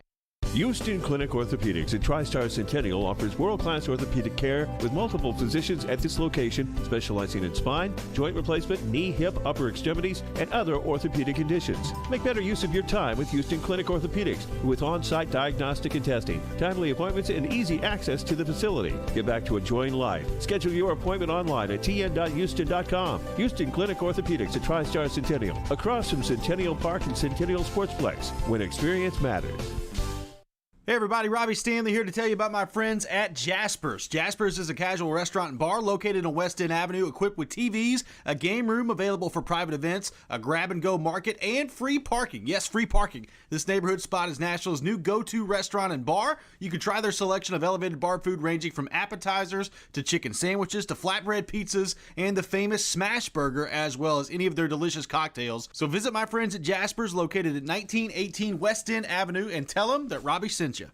Finding the right person for the job isn't easy. Just ask someone who hired their personal trainer as a caterer. All right, folks, let's keep this line moving. You there with the tongs. Picking up one Duchess potato at a time will not cut it at my catering table. Drop and give me 50. But if you've got an insurance question, you can always count on your local Geico agent. They can bundle your policies, which could save you hundreds. Okay, this is what we call the wild mushroom and asparagus dip, and press. Come on, let's get those plates above your heads. For expert help with all your insurance needs, visit geico.com/local today. Meshing journalism. They are 2 scores behind you. The math says that increases your chances of winning. With sports fandom. I stayed up till 1:30 in the morning, just emotionally numb from Titans and Packers. And sarcasm. You guys are the worst. Robbie Stanley and Joe Rexrode are Robbie and Rexrode. No duh. Weekday mornings from 6 to 10. Presented by Volunteer State Bank on Nashville's best sports talk. ESPN 102.5 The Game and the Game Nashville app. Watch live on Twitter, Twitch, and YouTube. Interact with Darren, Donick, and Chase. Call or text the show at 615-737-1025. Driven by WilsonCountyHyundai.com.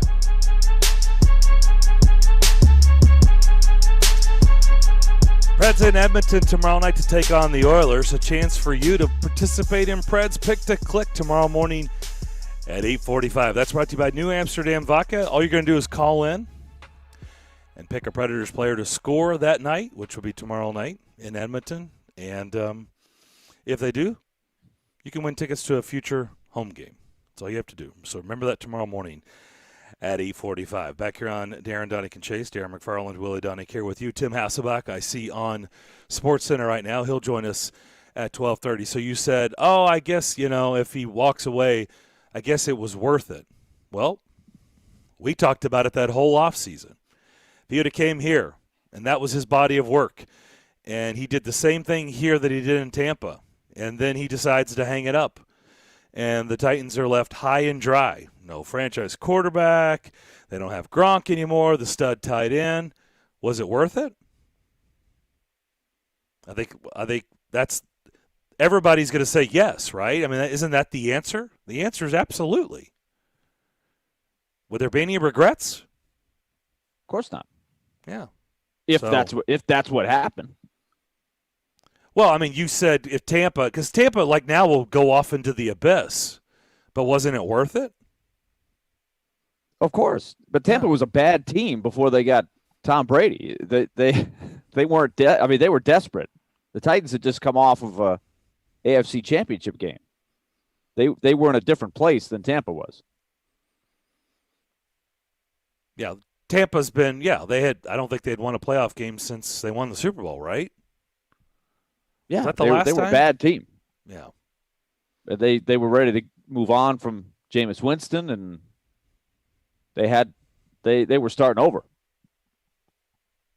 But I guess that is we've talked about these scenarios all the time.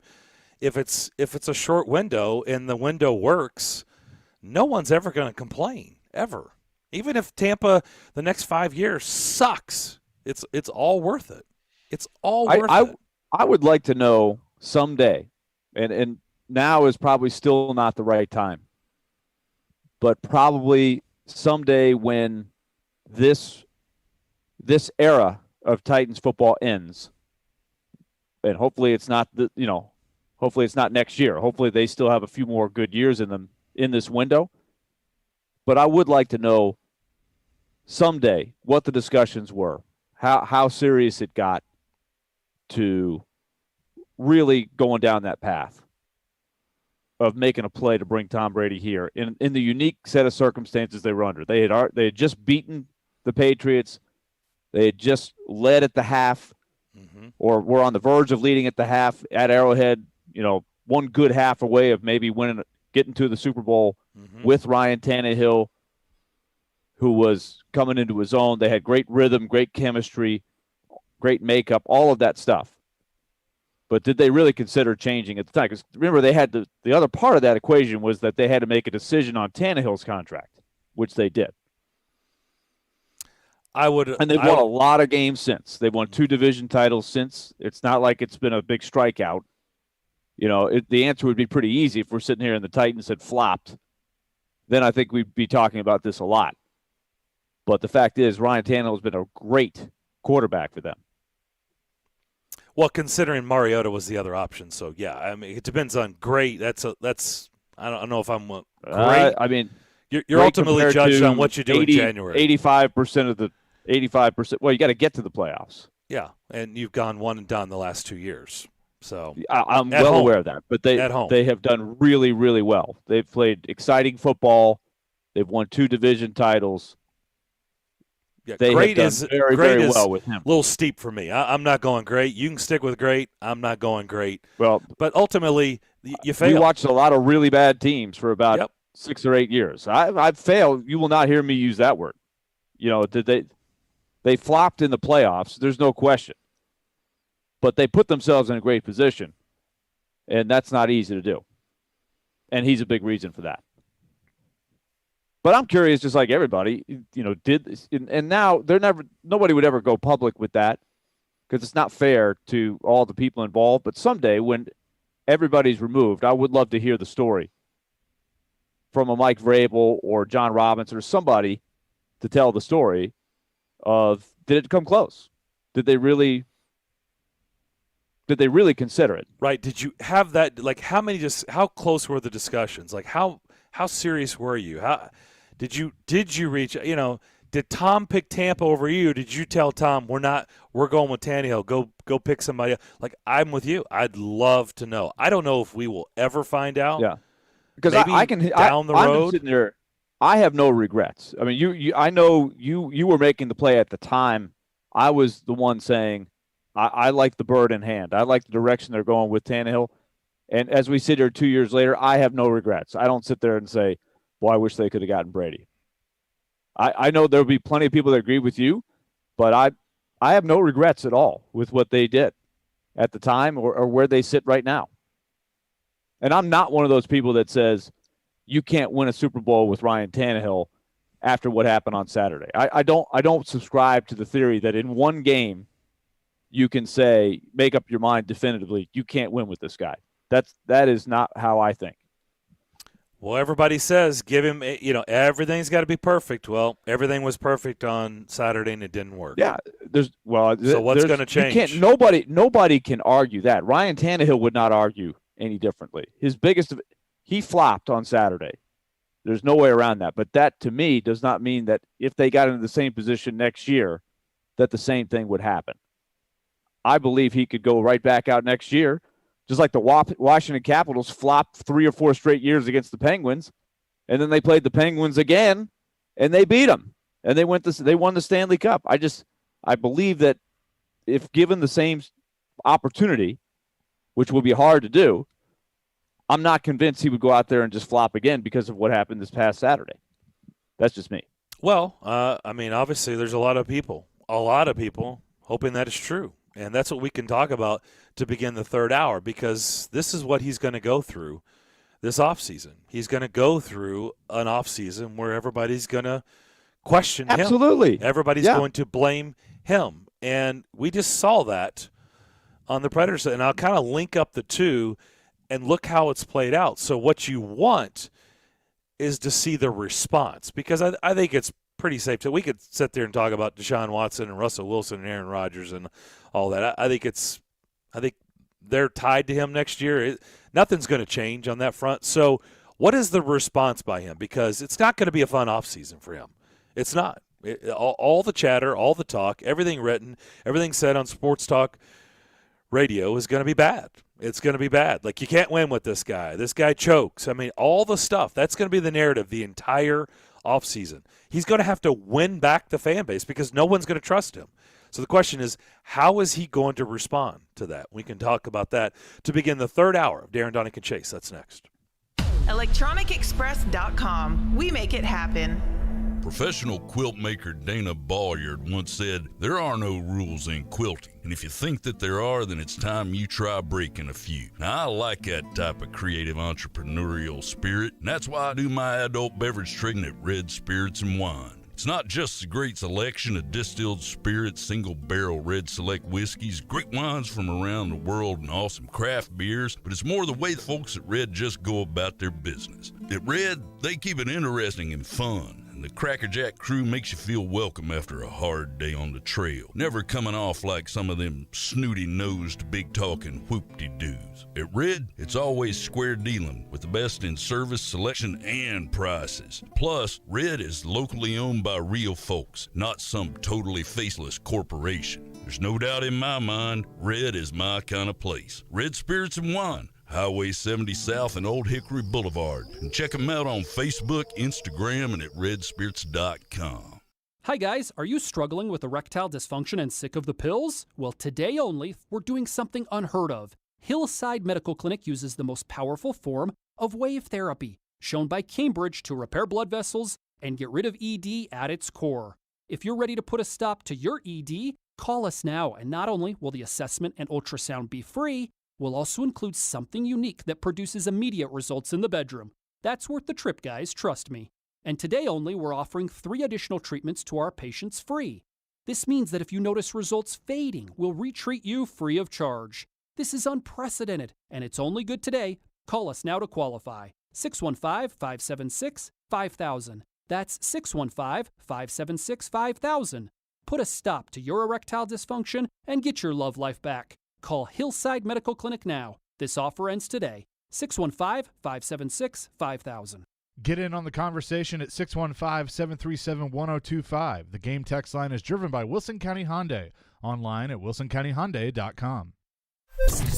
From the Hillside Medical Game Studios, WPRT-FM Pegram, WPUC HD2 Laverne, broadcasting 97.5 Murfreesboro, 106.3 Williamson County.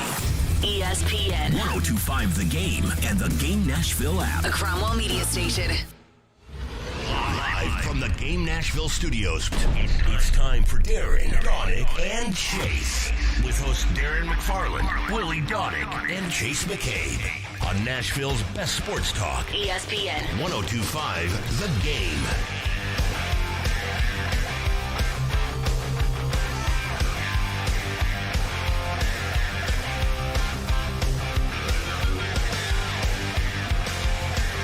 Third hour on this Wednesday afternoon. Our show is presented by Creation CBD. Creation CBD products curated for life. Tim Hasselback coming up at the bottom of the hour. So we were talking about this offseason for Ryan Tannehill, and it's all going to be negative. I don't think there's any way around it. It's impossible for it to be any different.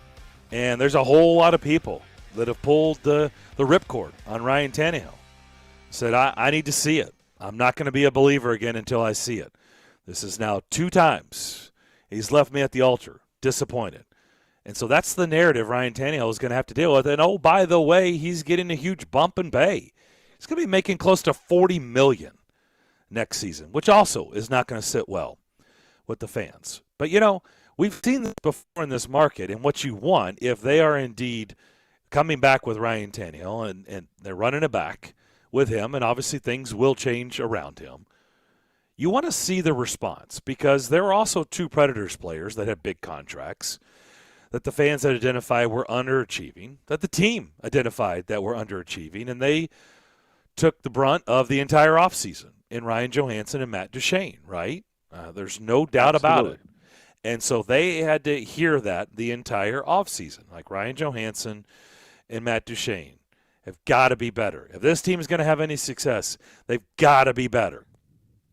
Now, they also heard it from the organization, David Poyle at the end of the year, and John Hines, of course, candid conversations with the head coach. They saw their minutes diminish. They were told this is how you need to play. If you want to, if you're going to have to earn your minutes, earn your time, earn your spot on this roster, depending on what line you play on. And depending on what line you play on, depends on how many minutes you play. And so they had to hear all of that. So they heard it from the organization and the head coach, and they heard it from the fans. They heard it from Sports Talk Radio. They heard it from, reading things on The Athletic. And so they had to – and so how did they respond? Well, we know. Ryan Johansson's had a really, really good season. He's been centering that second line. And Matt Duchene is having an unbelievable season. He has 20 goals. 20. They just played game 44. The last 2 seasons, albeit they weren't 82-game seasons, shortened seasons. Do you know how many goals he had the first 2 years with the Predators? That'd be 19 goals. He already has more goals than he had the first 2 seasons with the Predators. And he's still got the second half of the season to go. So that's a great story. It's been a great story. And look, this is just my opinion. I think Matt Duchene, he hears all that stuff. Ryan Johansson does too. I think Ryan Johansson's just a little bit different bird. He's just wired a little bit differently. I mean, he doesn't want that to be the chatter. I think he cares a little bit less than Matt Duchene. I think it bothered Matt Duchene a lot.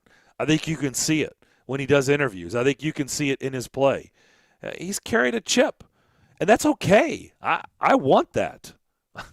I want guys to be ticked. That means they care.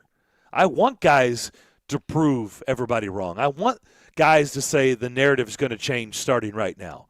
Oh, yeah. I hope that's the case with Ryan Tannehill.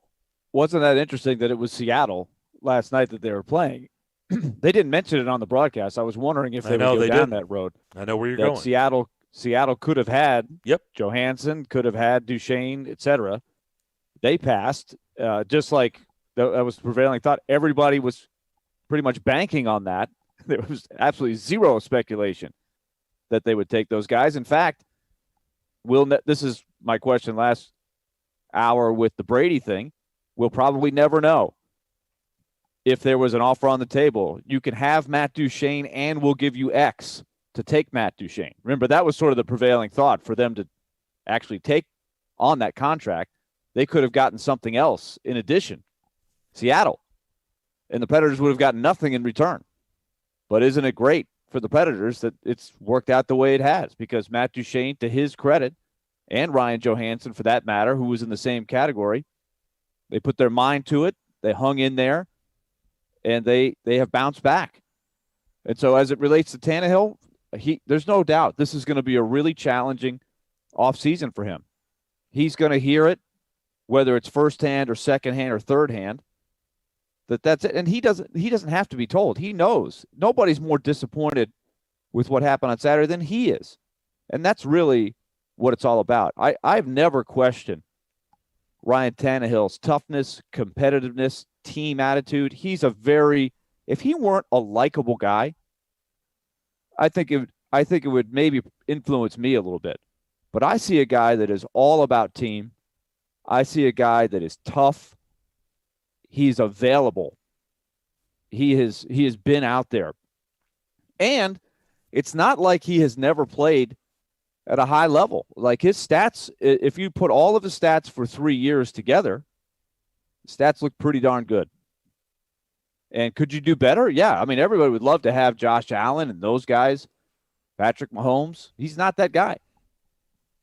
But I believe he's good enough and still at an age to where he can maintain the level that he's played over the last 3 years, 2.5 years since he's been the starter. And I think in theory, if the team stays on the path that they've been able to do, if they make good decisions in the offseason, hey, maybe they'll even get a first-round pick that might help. Can you imagine that? No. Actually picking right a now? first-rounder that helps? Right now, no. And maybe, who knows? Maybe Caleb Farley actually could play next year, their first-round pick. Maybe actually could help them. You know, they've had some things that haven't worked out, and they've still won a lot of games with Ryan Tannehill as the quarterback. So I'm just not in the camp of, well, I'm making up my mind. You can't win a Super Bowl with him. I'm not there. I know a lot of people they decided they were going to make that the narrative on Saturday night, Sunday morning, and carry it right on into today, and they'll probably carry it on all off season. You're not going to hear me say that.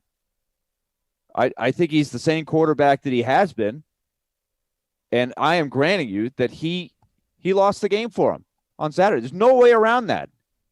That was bad. He had a bad game at the worst possible time, and that was a stinger.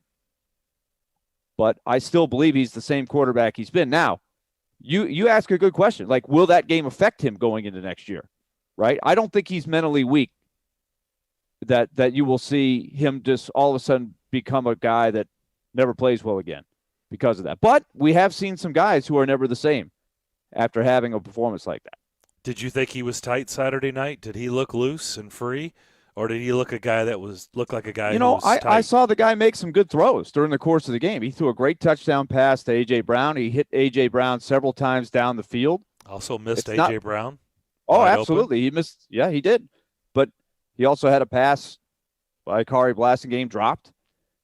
So I don't know if I saw a guy that was tight. He certainly made the mistakes at the critical times. But in between, there were some pretty good throws in there. That is going to be 220 yards. Yeah, right. He hit some passes down the field. Yeah, A.J. Brown is a big part of that. A.J. Brown had 142 yards. Yeah, you know what? He's going to be on the team next year. They'll have him again next year. And hopefully they'll be available the whole time. The question is, how does he respond to all this chatter? Because sometimes it's good. Like, I don't think it's a bad thing. Sometimes people have to be, they have to be motivated in a certain way. Some guys, this is what really gets their juices flowing. Look, we've seen documentaries, and it doesn't necessarily have to be the outside noise. Some guys have it internally. Not all do. Most don't. They had to create things, right? They're always looking for an edge or something to keep them edgy. Not everybody's wired like that. Most aren't. But sometimes you need a kick.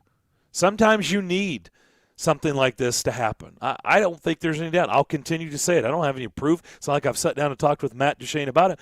I don't think there's any doubt that he heard everything and everything, like you said, even to the part of being left off the protected list. Okay, Seattle could have had them.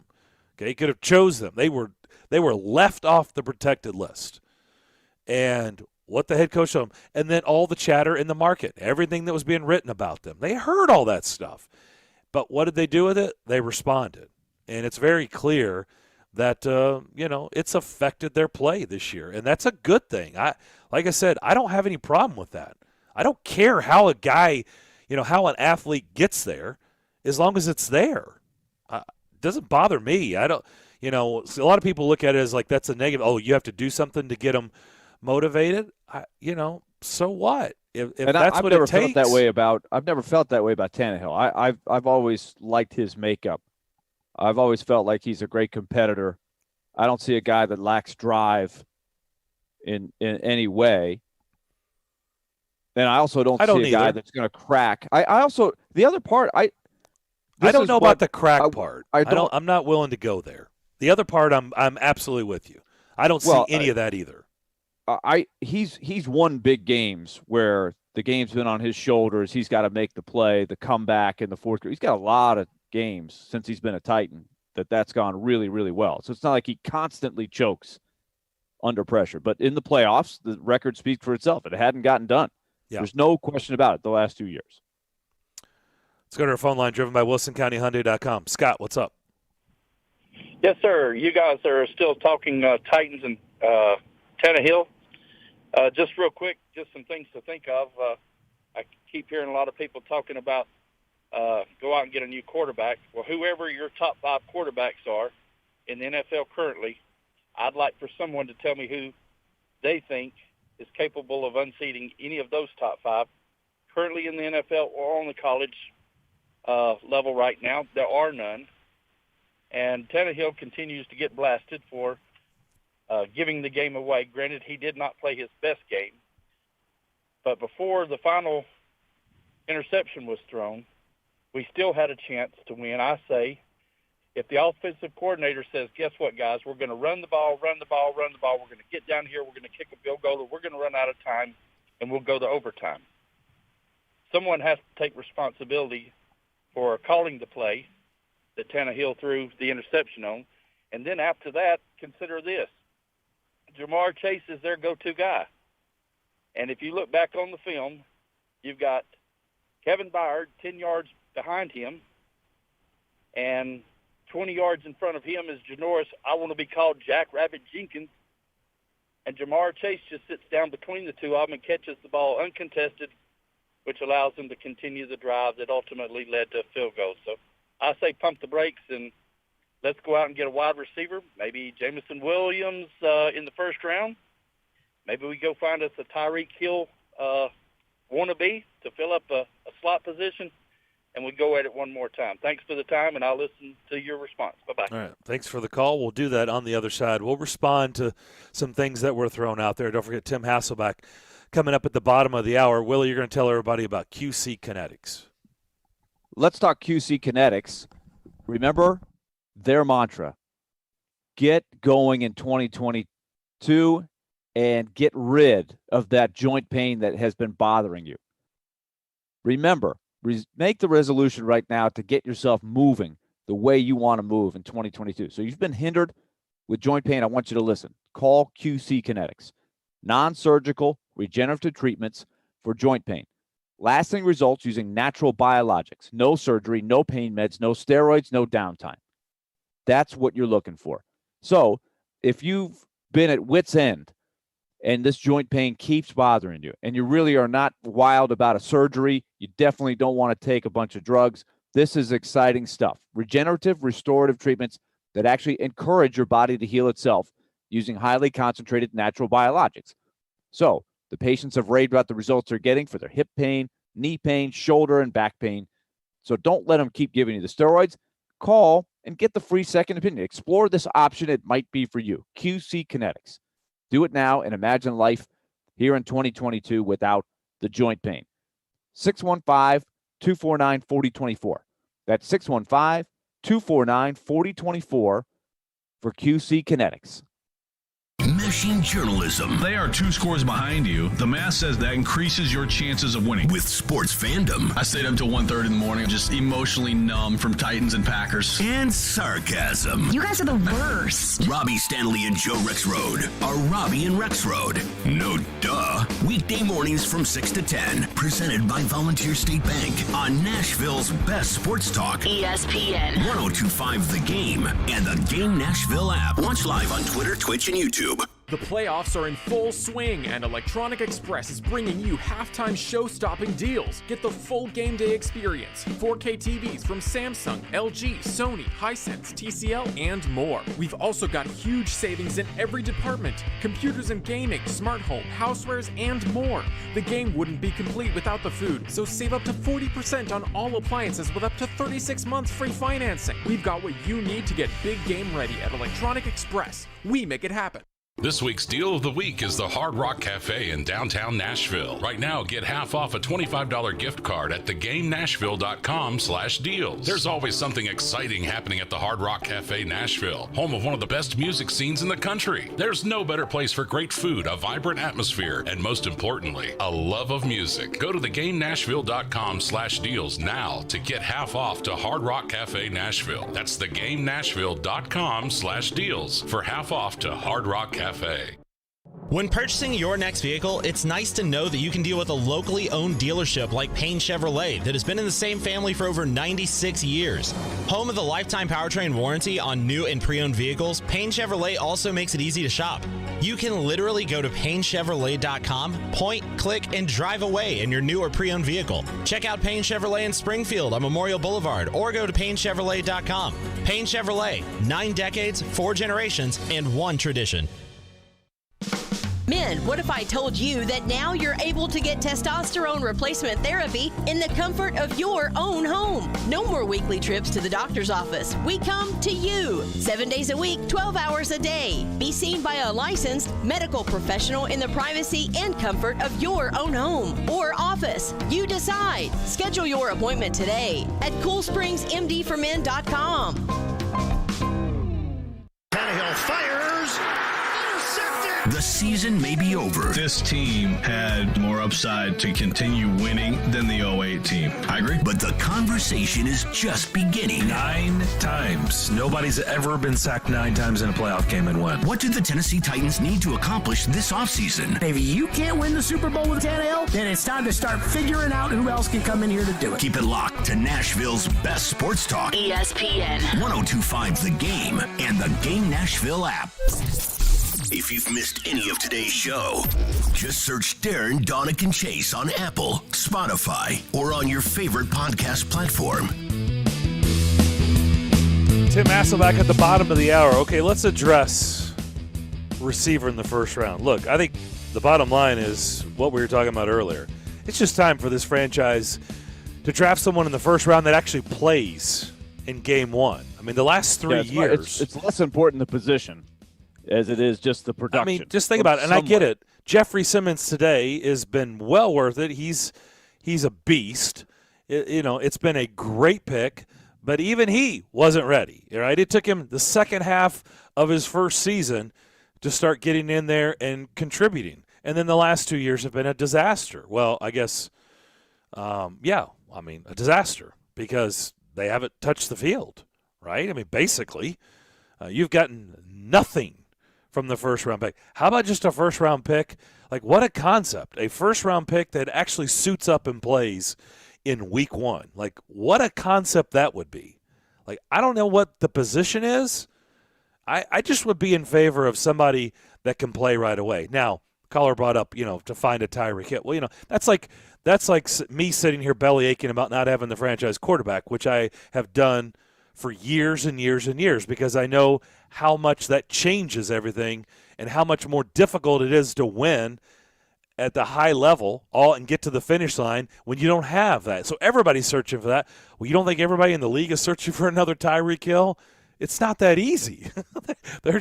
He's just as hard to find another Tyreek Hill than it is finding that franchise quarterback, elite quarterback. The other thing, they have a number one receiver. A.J. Brown is a heck of a receiver. In fact, you just mentioned 2 names that I think we're going to hear some discussion. Is it time to extend Jeffrey Simmons and A.J. Brown? And when they do, how do they do it? How expensive will it be? How do you go about it? I mean, those are key guys that you're going to want to lock up, and that's going to affect your salary cap and some of the other decisions that you make. But they're not hurting at wide receiver.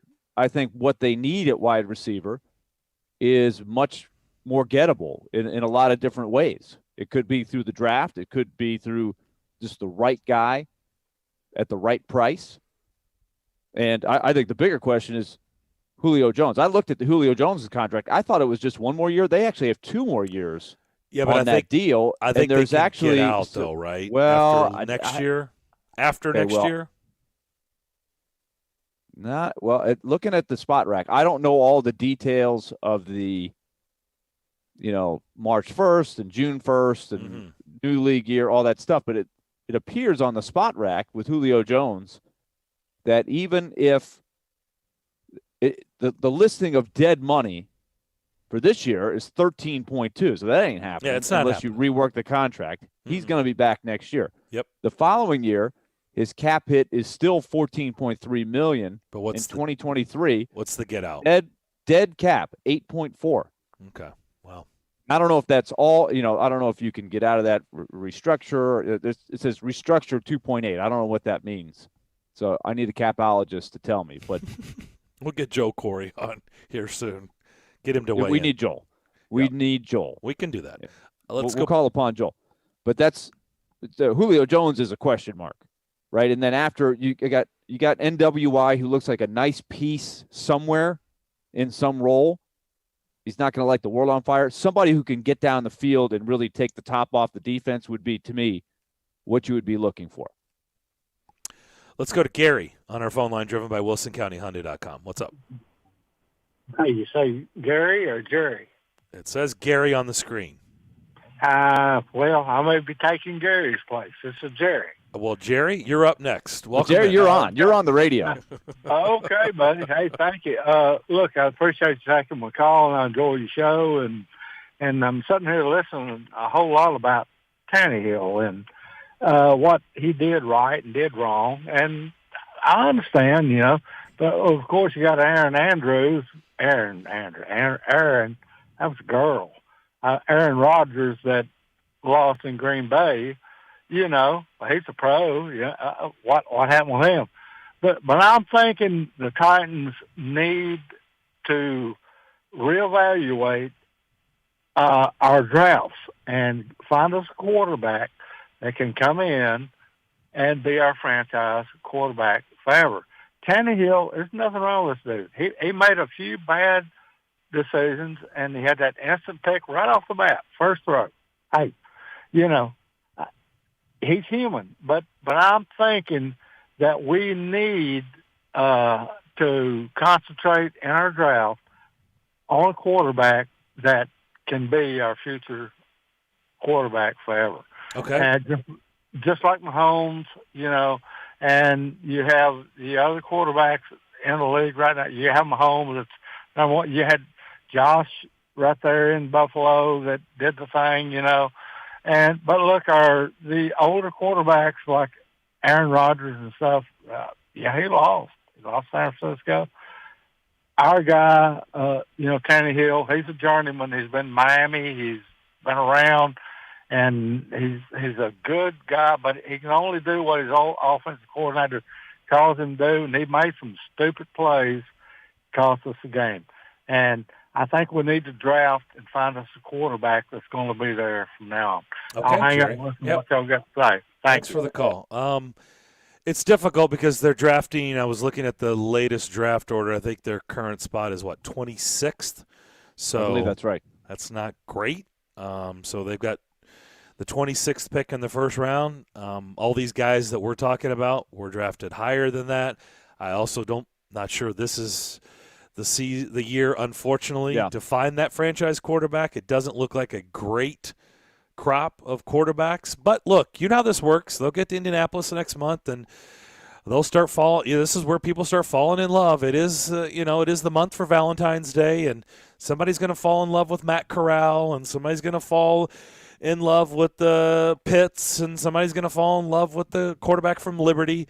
The question is, can those guys be as good as the elite quarterbacks that we're going to name that are currently in the league? I remember distinctly asking Floyd about that very thing. I was like, why? Because I think the year was when Carson Wentz and Jared Goff ended up moving up to the top. I'm pretty sure that was the year. And, of course, the Titans traded the first pick that turned into Jared Goff, made the big blockbuster deal with the Rams.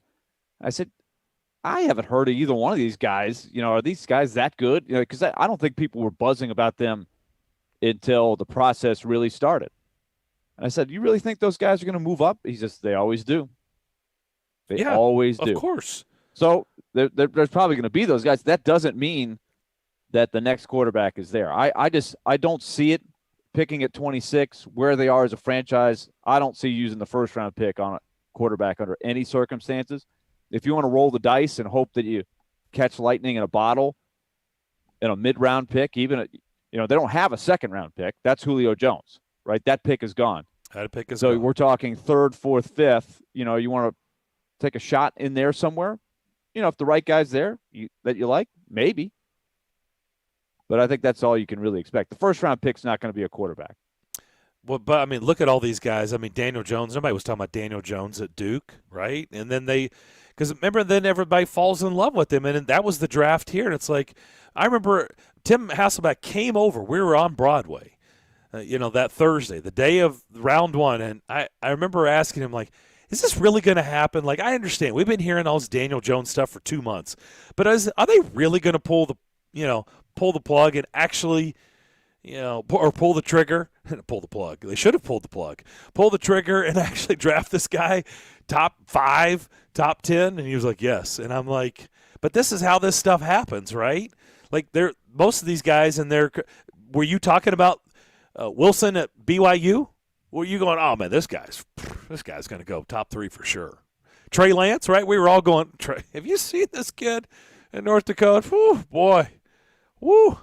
This is how it happens. And they will fall in love with these guys. The question is, sometimes they turn out to be Josh Allen, and then sometimes they turn out to be Daniel Jones, which doesn't look like the right pick. Or Mitch Trubisky, who's the same deal, right? Mitch Trubisky. Or worse. Fall in love. Mitch Trubisky's not the answer. Who's the worst? You get a worse example? Oh, gosh. Blaine Gabbert. Go right down the list. Akili Smith. I mean, Ryan Leaf. There's dozens and dozens. There's more of those guys than there are the guys that even are solid. Yeah, but in fairness, people were aware of Ryan Leaf, weren't they? I mean, they were aware of Akili Smith. There were certain guys that you were aware of what they were doing in college. But it was like fall in love with the guys at the lesser-known schools, like the Liberty quarterback, right? Like, nobody was following him this year. I mean, yeah, we knew about him, but this is where they fall in love with these guys, and this is where they shoot up the boards. But if they really identified one of these guys, Pickett is going to go he's going to probably go top 5 because that's just what they do with quarterbacks. You can't get up there, right? That's the problem. You can't get up there. So the question is, at 26, who's been out there drafted as the elite quarterback at 26? I think Joe Flacco for the Ravens was, second round? Right? It does happen. But typically, if you're not getting them at the very, very top, how many have panned out to be the special quarterback in the league that were drafted, late first round, second round, later, You got Dak Prescott, 4th round for Dallas. It's hard, right? We can name the examples. That means it's really hard to do. Can the Titans do that at 26? I would say probably not. Doesn't seem likely. All right, we'll come back. Tim Hasselbeck on the other side will run all this by him and more. We'll do that next year on ESPN 102.5 The Game. Tune in every Wednesday at 4:30 p.m. for Nashville's own Jason Fitz with Jarrett Stillman and company. Fitz started his sports talk career right here on 102.5 The Game, and now he anchors shows for ESPN. Jason Fitz is brought to you by Blood Assurance. Give blood. Give local. Give life.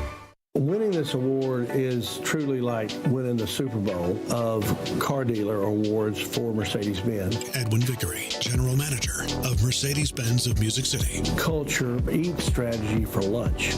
You have to hit on all cylinders to win this award. You can strategize all you want. You got to still have the right tools, and our tools are our people. Live the dream with 3-time Mercedes-Benz Best of the Best award winner, Mercedes-Benz of Music City. Go to mbofmc.com. Prices are rising on essential equipment for your home. Manufacturer prices have already gone up on most equipment, but Hiller is honoring our 2021 pricing through January. This year, we're expecting extremely limited supply and major price increases on HVAC systems, home generators, and tankless water heaters. Take advantage of our lowest prices now. Visit happyhiller.com today. Call the Happy Face Truck today. Hey, it's Jared for TriStar Moving. If you're looking to move, you need to give my friends at TriStar Moving a call. At TriStar Moving, you'll get 5-star service throughout the entire process. Everything will be taken care of, from covering your floors, banisters, railings, front door thresholds, furniture, TVs, and more. They took great care of my move and made it as stress-free as possible. If you're looking to move, give TriStar Moving a call, 615-640-1219, or visit them at nashvillemoving.org/radio and get 5% off your entire move. TriStar Moving, my official movers. Zines First is the official sign company for 102.5 The Game. Go to sfnash.com. The Game Nashville is a proud sponsor of the 16th Annual Father and Son Bowl, February the 12th. This flag football event is a fun day of football for fathers and sons ages 5 and older. You don't have to be athletic or in shape. It's all about having big fun. There's a skill zone, tailgate zone, door prizes, and more. And a portion of the proceeds benefit fatherless children. This event sells out every year, so register now at fathersonbowl.com. That's fathersonbowl.com. Cromwell Media, the owner of this radio station, is a local business built upon service to our community, to our listeners, and to our customers. We try to reflect that in everything we do. When someone joins our team, they too embrace that philosophy. And this month, we're saluting Christy Maffett in our sales department, along with Dagwood and Haley St. John, who are on the air at 102.9 The Buzz. Dagwood is celebrating 23 years with us, Christy 22 years, and Haley has been a teammate for 9 years. Thank you all for your service to our company and for making Cromwell Media such a great place to work. Hey, it's Chase McCabe of Darren, Donick, and Chase. I started my radio career as an intern right here at ESPN 102.5 The Game. Now we're looking for our next great batch of interns. You think that's you? Send your resume to together@cromwellmedia.com to apply today. ESPN's Turon Davenport breaks down the Titans like no other. On the field chemistry, I don't think it's going to be a problem. It's just going to be a process. Catch TD Mondays at 11, Thursdays at 3, and Fridays at 8. Plus, the Talking with TD podcast drops every Wednesday. When you draft players, it's not just for one season, it's for a career. Presented by FreedomTireGuys.com, Nashville's premier mobile tire company, and Craneworks and Rental Works, your source for crane and equipment rental. Visit Craneworks.com. Nashville's best sports talk. ESPN 102.5 The Game and the Game Nashville app. Hey Nashville, this is Penny Hardaway, University of Memphis coach. You're listening to Nashville's best sports talk, ESPN 102.5 The Game. I'm bringing Hassel back. The mother boys don't know how to act. Yeah. Get your sexy on. Back here on Darren, Donick, and Chase. Darren McFarland and Willie Donick here with you on this sunny Wednesday afternoon, but cold. Tim Hasselbeck, we are ready. Our NFL guy, our NFL expert. He's brought to you every week by Red Spirits and Wine in Bellevue. Sean Payton, the news yesterday. Surprise, no surprise at all. What is he going to do after life after football, and how quickly is he back? How do you think this is all going to play out ultimately? So I was a little bit surprised. I will say that probably about a week or 10 days ago, I had heard basically that he was going to do this. You know, sometimes you hear things and they might be relatively true, but maybe the guy never follows through on it. So I had heard it. So like my surprise on the announcement wasn't as much as it was, when I heard it 10 days ago. What I think he does, I think he gets into TV, and I think he'd be really good at it. And it doesn't mean he doesn't get back into coaching. I said earlier today on I think Sports Center somewhere, Joe Gibbs was out of coaching for 12 years, coaching in the NFL for 12 years. John Gruden was in the booth for a while. Bill Cowher had been out of the booth for a while, and I think people were very interested in having him come back. And so I think Sean Payton will be out of it for more than a year, but I think people will come calling. The easy dot to connect is because the rumors of, Dallas wanted him in 2019, but he was not. There's no way he was going to leave Breeze high and dry. That's the easy dot to connect, right? Once Coach Meathead gets shown the door that he's the replacement. Well, here's what I would say. It's like, everybody's ready to, fire Mike McCarthy. That's fine and all. Like, we've laughed about it. You're not a fan. And I think there's plenty of other people in the media in particular that, are not fans of Mike McCarthy's. But, Jerry Jones is generally patient with his head coaches. When we saw it with Jason Garrett, I think that he probably already knows who his next head coach is, meaning Kellen Moore. I get the sense that Kellen Moore is kind of in a situation there the way Josh McDaniels is in New England. The other aspect of it is this. If you're Sean Payton, I get it. You coached at the Cowboys, for Bill Parcells, but he also coached at the Giants. I don't know why. Somebody made a stop somewhere. It's like, oh yeah, he's definitely going to go back there. This happens all the time. The other aspect of it is this: he has accomplished so much that wherever he goes next, he's in charge. He's going to have enough suitors that whatever he decides to do, he's the boss. And so I just am not sure that going to Dallas. You don't think so? They just let the coach, run everything. That's how it works in Dallas. Yeah, right? So, I don't think that's the environment that he would be looking for. Yeah, that's a really good point. There seems to be a lot of TB12 chatter. You think it's real? Do you think – I feel like this is it. I do. I kind of feel like he's going to walk away. You agree or disagree? Yeah, I think it's real because he started talking about his family. And I've used this example, and, they're not the same, but there are some similarities. Look, you guys know my brother played into his 40s. And, when he stopped playing, it wasn't because he didn't have opportunities. There were opportunities for him to go places and be a backup. And, the issue ended up being, you're not the only one in your family. As your kids get older, they start to have commitments and things that they're doing and dreams that they have. And so there's a lot of sacrifice for your family when you're playing football.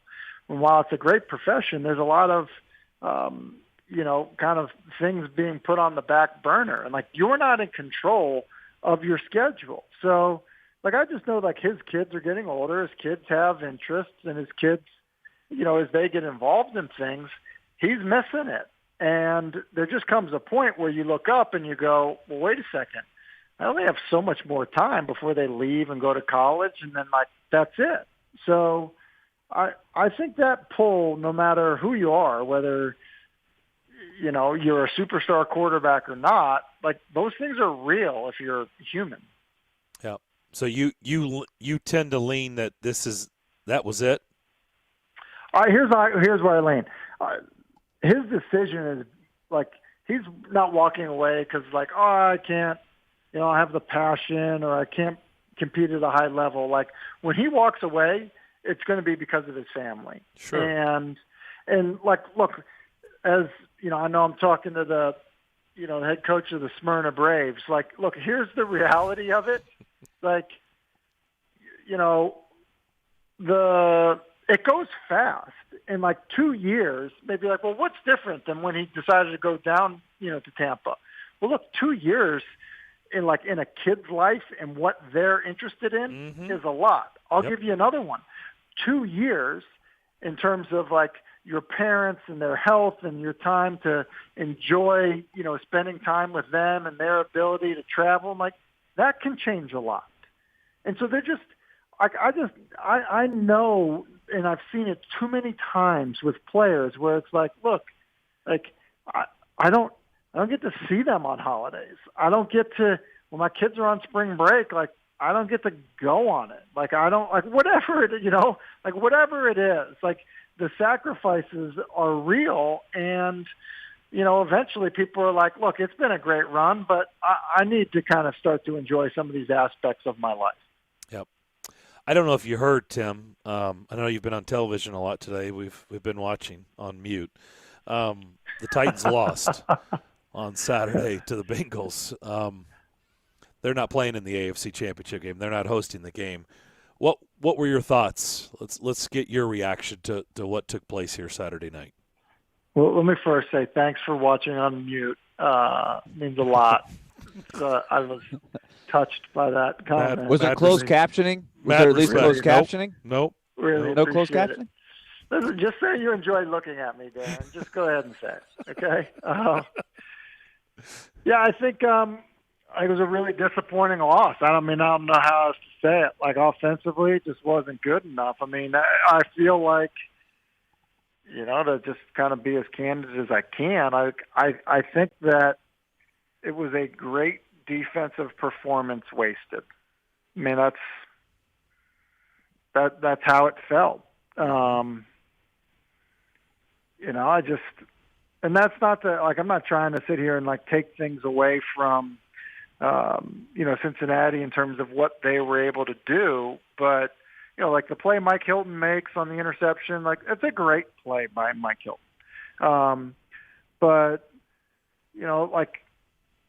to kind of have the bye week, to get back your, arguably your best offensive player, maybe not even arguably your best offensive player, and then to just be, so ineffective in terms of scoring points, that's going to be something that's hard to swallow as you kind of think about it throughout the entire offseason. Were you watching the game in Bristol, or were you here? No, I was trying to think of where I was. I was here. That was Saturday, so I was here. Okay. I was covering stuff from here, and then Sunday I was in D.C. with Van Pelt.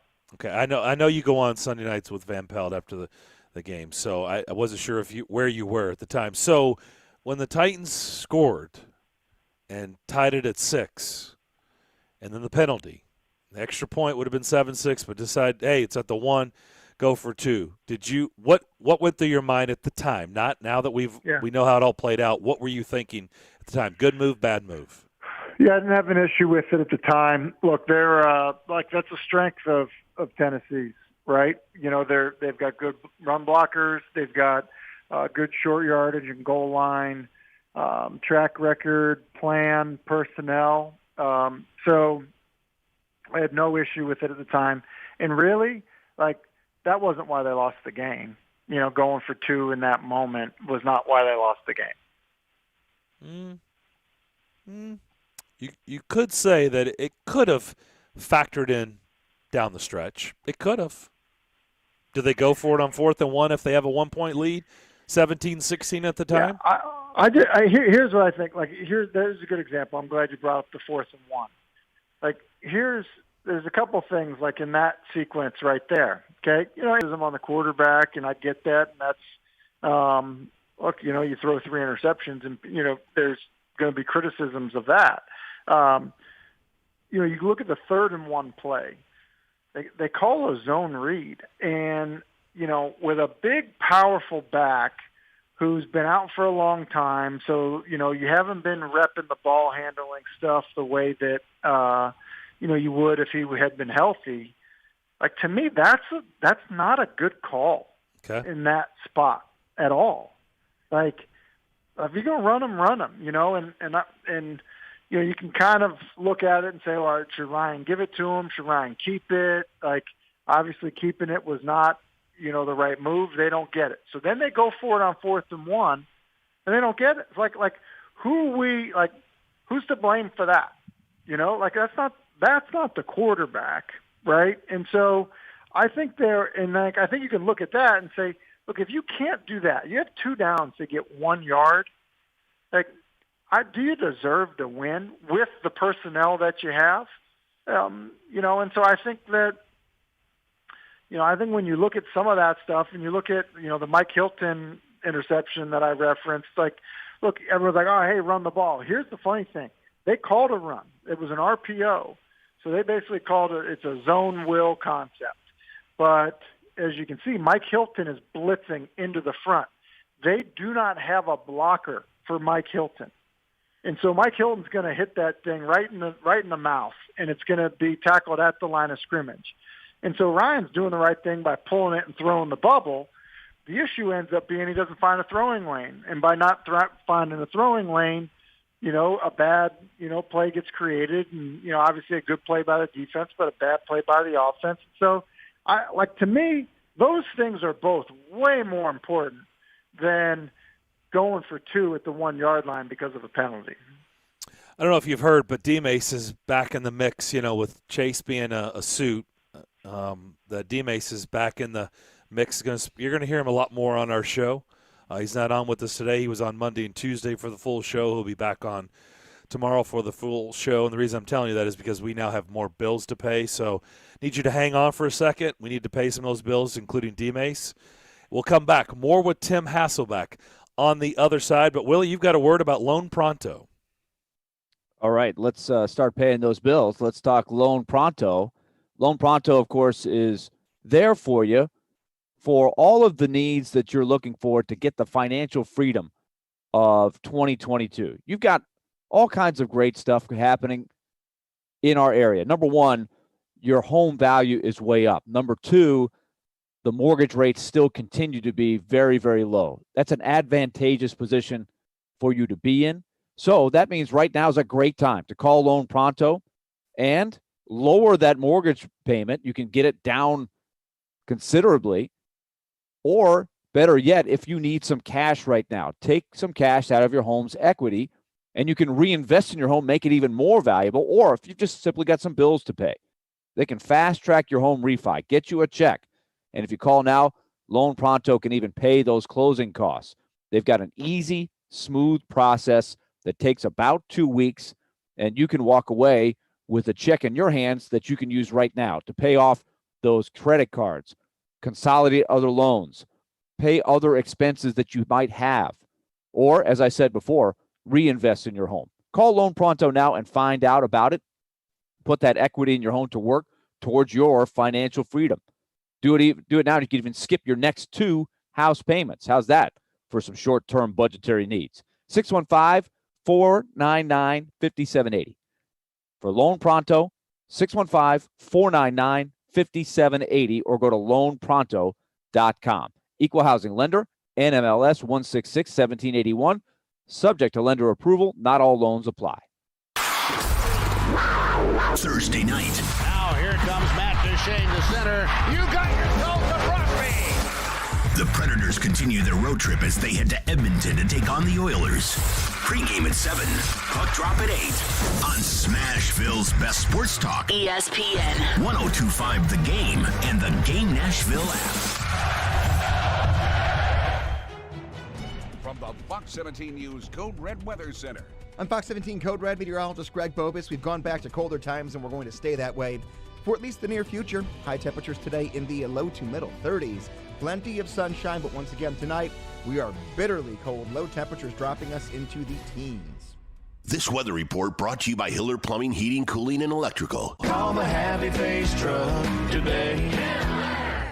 Hey everybody, Robbie Stanley here to tell you about my friends at Jasper's as the neighborhood bar and restaurant to catch the next Preds game. Jasper's is located on West End Avenue and offers a fun atmosphere with a game room, TVs, and a large bar and lounge area. Plus they offer free parking. That's right, free parking on West End, and offer specials for every Preds game day, including $10 smash burgers and $3 bottle domestics. So come on down to Jasper's next game day for happy hour every weekday from 4 to 6 p.m. and 2-for-1 beers all day on Sundays. Just tell them that Robbie Stanley sent you. Do you really want to go through another year with that awful joint pain? Well, don't do it. Resolve right now to get yourself moving again for 2022. Willie Donick here. It's time to call the folks at QC Kinetics. Non-surgical, regenerative treatments for joint pain. We're talking lasting results using natural biologics. No surgery, no pain meds, no steroids, and no downtime. This is really exciting stuff. Regenerative, restorative treatments that actually encourage your body to heal itself using highly concentrated natural biologics. Patients rave about it for hip pain relief, knee pain relief, shoulder and back pain relief. Don't let them give you the steroids.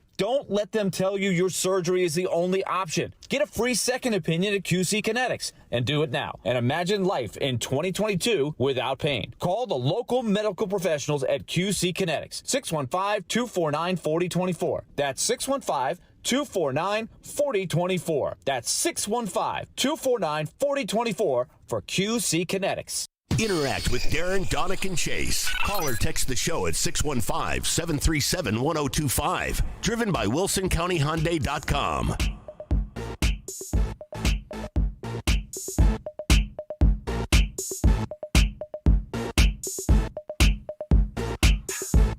Talking with Tim Hasselbeck here on 102.5 The Game. Darren, Donick, and Chase. So, Tim, I'm sure you know where this goes. This is just par for the course. When you're the quarterback and your team loses in the position the team was in, there's going to be all kinds of scrutiny, especially with its performance. But I guess my question boils down to this for you, because we have limited time, is does your opinion change of Ryan Tannehill based on one game? Like the question everybody's asking is, can you win a Super Bowl with Ryan Tannehill? My opinion doesn't change even though he flopped on Saturday. Tell me what you think. Yeah, I agree with that because I didn't think Tom Brady played well this past weekend. And I think that, I think you can win a Super Bowl with Jimmy Garoppolo, and I think that Ryan Tannehill is a better quarterback than Jimmy Garoppolo. So look, did he have a great game? No, he didn't have a great game, but that happens to guys. So, I think ultimately, it's a tough one to swallow, and I'm sure for him, he hopes he gets the opportunity again. But no, it does not change whether or not I think he's good enough to get it done. So as you look at them going forward, are you more concerned about his bounce back, or would you be much more concerned about Derrick Henry and whether he can bounce back and be the player he's been? Yeah, I don't think I'm worried about Derrick Henry. I mean, I actually think it was kind of encouraging to see, hey, he played in that game. He was healthy.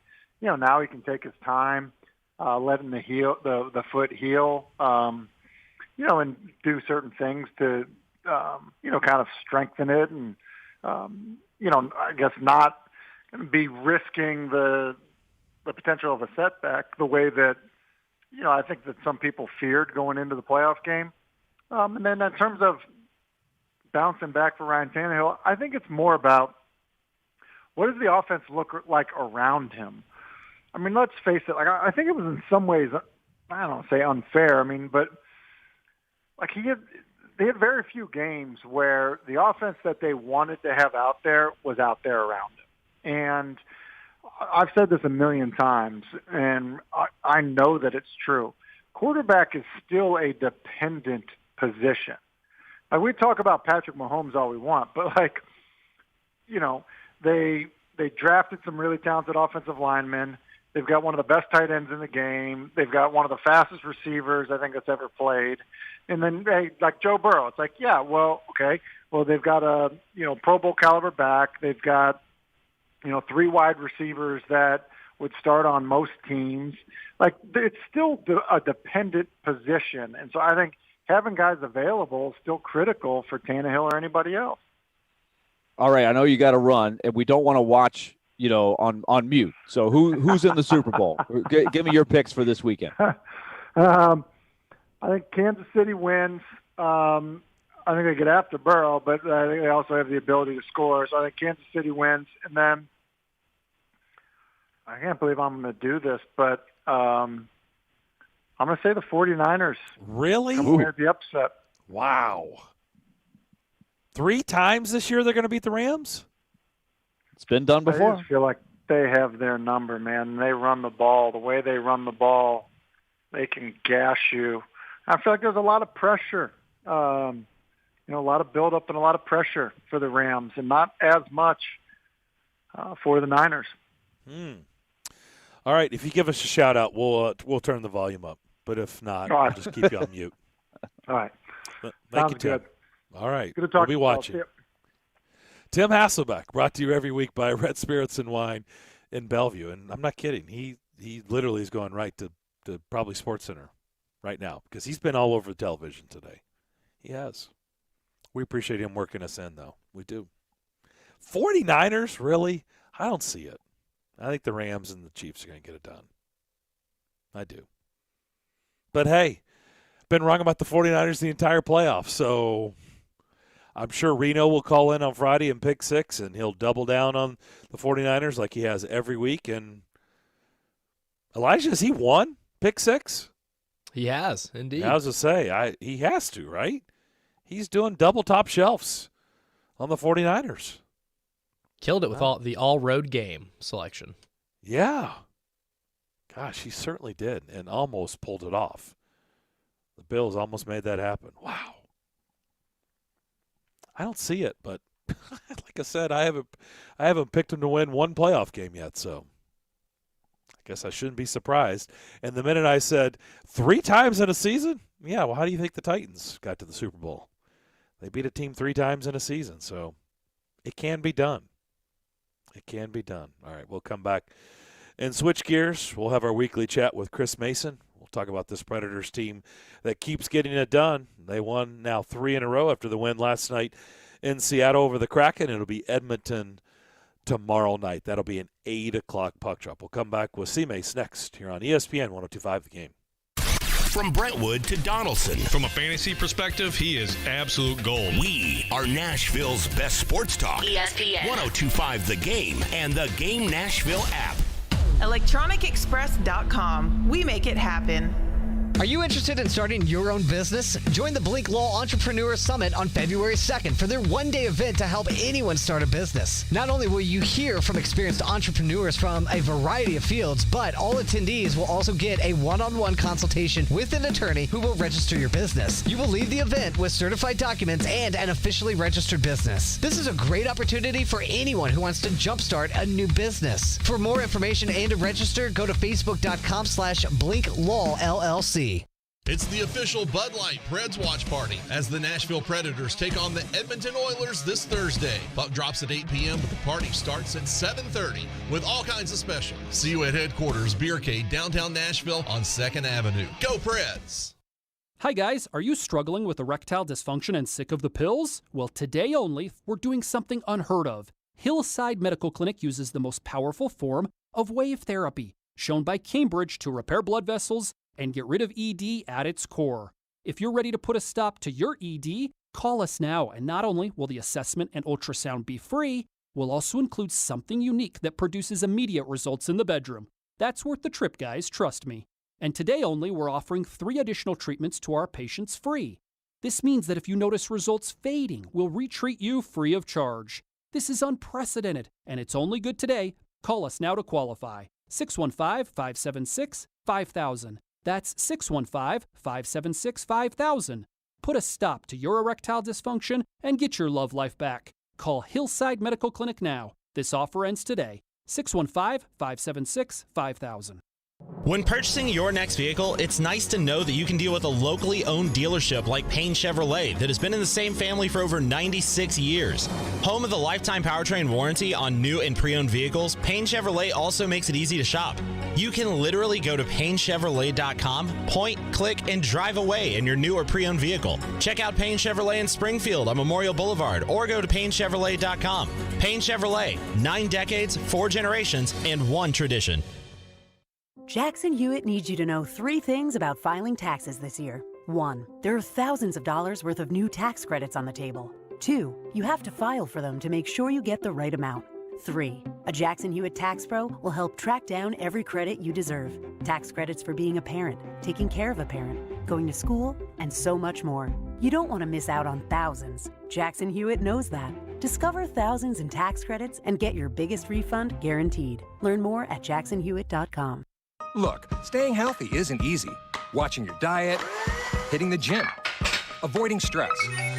But a good night's rest helps boost your overall health and wellness. And it couldn't be easier. The Sleep Number 360 smart bed effortlessly adjusts and responds to both of you. The result? You wake up ready for anything. Proven quality sleep is life-changing sleep. And now, during our January sale, save $1,000 on the Sleep Number 360 Special Edition Smart Bed, plus special financing, only for a limited time. Special financing subject to credit approval. Minimum monthly payments required. See store for details. From the Hillside Medical Game Studios, WPRT FM Pegram, WPUC HD2 Laverne, broadcasting 97.5 Murfreesboro, 106.3 Williamson County. ESPN 102.5 The Game and the Game Nashville app. A Cromwell Media Station. Live from the Game Nashville studios, it's time for Darren, Donick, and Chase. With hosts Darren McFarland, Willie Donick, and Chase McCabe. On Nashville's best sports talk. ESPN 102.5 The Game.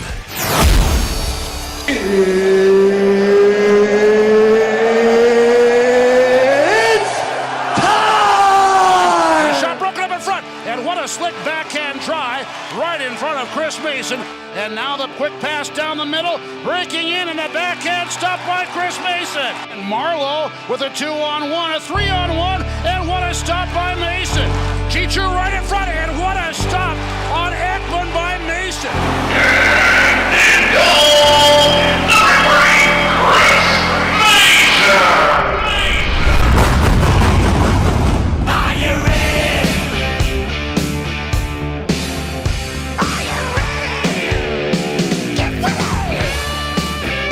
We indeed are ready. It's time for our weekly chat with Chris Mason, brought to you by Coleman Tractor, Middle Tennessee's leading Kubota dealer. T. Mace, what's up? Not too much. Just hanging, walking around the house, doing a little cleaning, all that fun stuff, you know. Yeah, not really. Don't you have a cleaner? No. Don't you hire somebody to do that? No way. I can do that myself. You kidding me? Really? Yeah. Nobody wants to clean toilets. No, they don't. But and dusting. I hate dusting. Yeah, that's the one I hate. Right, when you, especially if you have like bookshelves and stuff, and trying to remove everything and dusting. That's a no for me. No, we don't like it. Tomorrow night in Edmonton, that'll be the final game in the month of January. So on these airwaves, it'll be at 8 o'clock puck drop. Pete Weber and J.P. Dumont again tomorrow night. Hal Gill tested positive, so he'll be out Thursday night. Hope to get him back in the month of February. I'll have pregame for you at 7. Back on the television side, Willie and Chris and their crew will be back on Valley Sports, so check that out. 8 o'clock puck drop. You guys will have pregame at 7:30. I said I was going to ask you this right out of the gates. I just want to get the goalie's perspective. I loved the play, and I know we see this. It's not like, this is an anomaly. Oh, my gosh, I've never seen that before.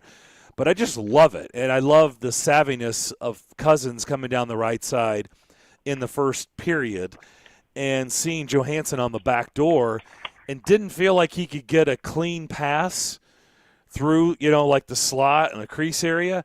So instead, he's like, I'm just gonna throw it off Grubauer's pad and hit Johansson on the back door, and it almost worked.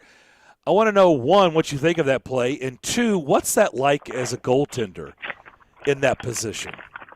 Well, it's hard, and these guys do that in practice a lot. Is you come down and you set up the drill and you come down the wing, and you have an option. If you don't think you can score, you put off the pads. For a goaltender, it's impossible because you think this guy is coming down and he's going to either try to rip one or make a nice pass backdoor. That's kind of the last thing that you forget about. You don't see it as much in games anymore, but now, once in a while, like you said, the savvy of Nick Cousins to be aware, like, hey, all right, this is a good play. I know Johansson's going backdoor, and it almost worked. I mean, it's a great play, and Cousins he's a headsy player, and the more you see him play, the more you appreciate him. And obviously, when we first got him, we thought, oh, this guy's an agitator, could play the game a little bit, but he's done a great job playing up and down the lineup, whatever position, whoever you put him with. He can muck it up. He can, he's got some skill. Right when he got here, John Hines said he's got some sneaky skill, and now we're starting to really see that. And his game, I feel like a lot of the guys is taking another step here.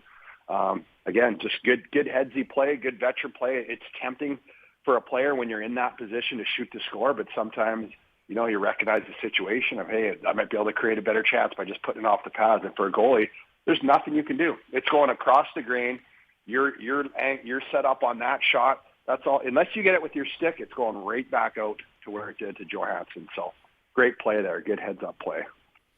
What do you make of the play of Matt Duchene, considering 19 goals in the first 2 seasons as a member of the Predators and now 20 goals through 44 games?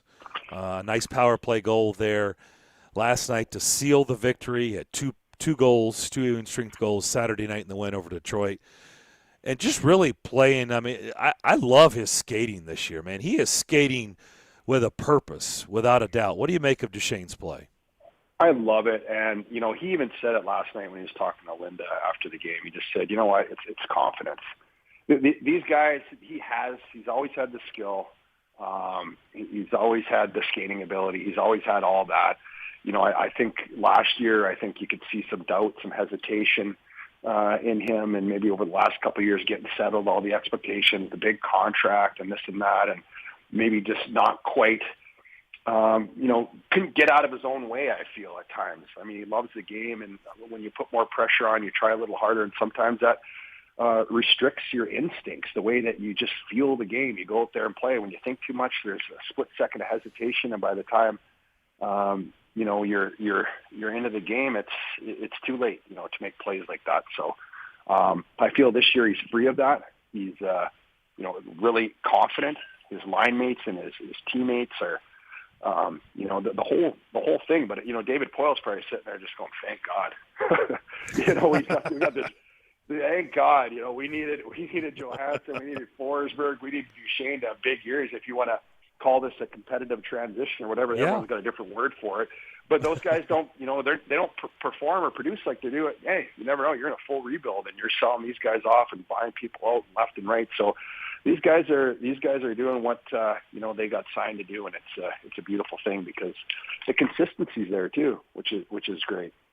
You're right. I mean, can you imagine? I mean, it could have been, you know, injuries or whatever, or they've just played and haven't been very good. Can you imagine if those guys were not producing? You're right. I mean, it would be a total different conversation piece about this team. Like, instead of them surprising everybody in the way they're playing, they look like, now that we've seen more than now, as they're in the second half of the season, more than half of the season, this team looks like a playoff team without a doubt, a strong candidate for the playoffs. But yet, if that wasn't taking place, you're right. I mean, it would be like, you know, sitting there like Winnipeg spot, right? Sitting there in sixth, and everybody's going, well, they're exactly what everybody predicted them to be. It'd be a totally different conversation. Yeah, it'd be like the conversation we're having last season at about this time. Oh, try to trade Ekholm. I can't sign him. We'll get something for him, and you know, you're going up and down the list. But this team, it's in a good spot now. You know, especially with those guys performing, I think it definitely, like you said, it changes the mindset of everybody. Obviously, put your goalie mask on and get in between the pipes when Philip Forsberg starts the rush behind his own net and is headed your way coming down the right side. What was going through Grubauer's mind? And what about that goal last night? Well, if I'm a goalie, I'm like, all right, everything looks good. I'll take this. I can see him coming a mile away. He's coming, and everything's good. And until all of a sudden he pulls it in, and what happens on that shot is it flips up, so it goes on its side, and then so he's shooting it like almost flat, and you can't read that because it's not going exactly where he's aiming, and he just the velocity. And the spot that he put it, you could see it was almost like Grubauer didn't really react to it. It was like a laser right in that spot. But as a goaltender, it's so hard to read because when it goes on its side like that, it's not going exactly where the stick blade's aiming. So it was a perfect shot, and a lot of players can't get that velocity and have that accuracy when it does go on the side. A lot of times you're going to have a miscue or it's going to, you know, knuckle or something like that. But Phil just absolutely, it was just a beautiful goal. And his release, he changes his release point. It's also hard to read it when you pull it in closer to your body like that. And man, what a beautiful goal. And it's, you know, he's been scoring them all year. He is on a mission. And he looks, you know, he's another guy. You know, Phil's obviously was a little bit younger and still, I felt hadn't really maybe reached his full potential for a full season, and I feel now, you know, this is the player that he could be, and you know, again, he's full of confidence, and it just seems every time, you know, even when he's out for a little bit, has an injury and comes back, he picks up where he left off. So, and that's a really good sign of, him taking the next step in his career and his journey. I think you used the right word. You can see it in his body language. He is definitely on a mission, for sure. Matt Tennyson has been in the lineup the last 3 games. I like this guy's game. I had no expectations when he entered the lineup last Thursday against Winnipeg. He's had 3 assists in the first 2 games. I don't think he had an assist or point last night, but what do you make of his game in the small sampling? Well, I listened to what Hal said after the one game. He's like, you know what? You're coming in the lineup in that situation. If you don't notice a guy out there, that means he's doing his job. A player that's going to play in that role, he's doing his job. I hear you guys on the post game too, and you guys were talking about that. And he said, obviously the assists are nice, but he's not doing anything fancy. He's getting that puck to the net. He knows there's bodies there. He's doing all the right things. And I think again too, you're starting to see him settle in a little bit. He's got a little bit of physicality. He makes the right plays in the defensive zone. He doesn't try to do anything that, he shouldn't in terms of risk, maybe causing turnovers and things like that. He's got some edge. So I think that so far I've liked what he's seen because, at certain points in the season, whether it be Myers or Harper, sometimes there's a little bit of concern out there, in those certain games. And, especially when you're on the road getting certain matchups that the home team has the advantage to get on a Whistler or an icing or whatever the case may be. And, with Tennyson so far, early small sample size, I think he's looked really good. Chris Mason every Wednesday at 1 o'clock, brought to you by Coleman Tractor, Middle Tennessee's leading Kubota dealer. We'll continue this conversation on the other side as you listen to Darren, Donick, and Chase, ESPN 102.5 The Game. Credibility. Look at me. Relatability. False start. 5-yard penalty. And very little athletic ability. You got to open up the playbook. Darren McFarland, Willie Donick, and Chase McCabe are Darren, Donick, and Chase. Weekdays from 10 to 2. Presented by Curacion CBD on Nashville's best sports talk. ESPN 102.5 The Game and the Game Nashville app. Watch live on Twitter, Twitch, and YouTube. Furniture has never been easier to buy than now at Social Furniture. All the 2022 models are arriving daily with the latest styles and colors ready for delivery today. There's no waiting, and they have same-day delivery for your convenience. Use their financing and pay no money down and pay no interest for 1 full year. Yes, you heard right. No money down and no interest for a year. It's all easy at Social Furniture. All furniture at Social is top quality, solid woods, and designer fabrics. Buy local. Support Social. Social Furniture on Charlotte Avenue in West Nashville. Your home value is way up. Why not use that equity to make your house even nicer for the new year? Hey, Willie Donick here talking about a cash-out refi with Loan Pronto. So call Loan Pronto now. They're fast-tracking home refis for the new year, and people are getting checks for $60, $70, $100,000 or more. And right now, Loan Pronto can even cover all your closing costs. Listen, your home's value is way up. All you have to do is convert that equity into cash. Cash for a new luxurious kitchen or a new home office, or start that swimming pool so you can use it for the summer. Call Loan Pronto now. You can even close in as little as 2 weeks with a big check. Do it now, and you can even skip your next 2 house payments. So make 2022 the year you fix up your home and reinvest with Loan Pronto's help. That's 615-499-5780 or loanpronto.com. 615-499-5780 or loanpronto.com. Equal housing lender. NMLS 1661781. Subject to lender approval. Not all loans apply. Men, let's have an honest talk about sex, because for just about all of us, sex is a pretty big deal. Here's the problem. If you're a man over 40, it's likely you're living with erectile dysfunction. But men don't talk about ED because it's embarrassing, it's taboo, and so many of us just suffer in silence year after year. And all the while, ED affects your relationships, your attitude, even your outlook on life. If ED is affecting you, call the Tennessee Men's Clinic. They offer treatments that are effective in nearly 90% of cases, even if pills and herbals have failed, and often regardless of medical condition. For just $99, you'll get a medical consult, blood work, and if medically advised, a test dose. And if that test dose doesn't work in the office, your visit is free.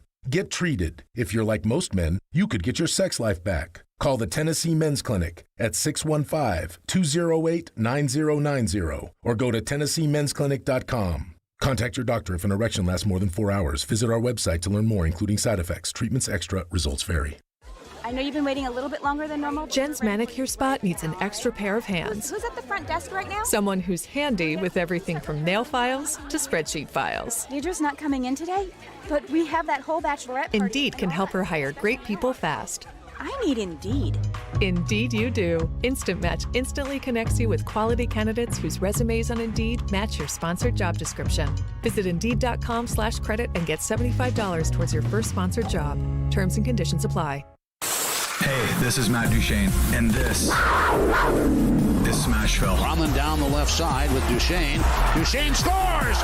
Matt Duchesne with the overtime winner. You're listening to the flagship of the Nashville Predators Radio Network, ESPN 102.5 The Game. If you've missed any of today's show, just search Darren, Donick, and Chase on Apple, Spotify, or on your favorite podcast platform.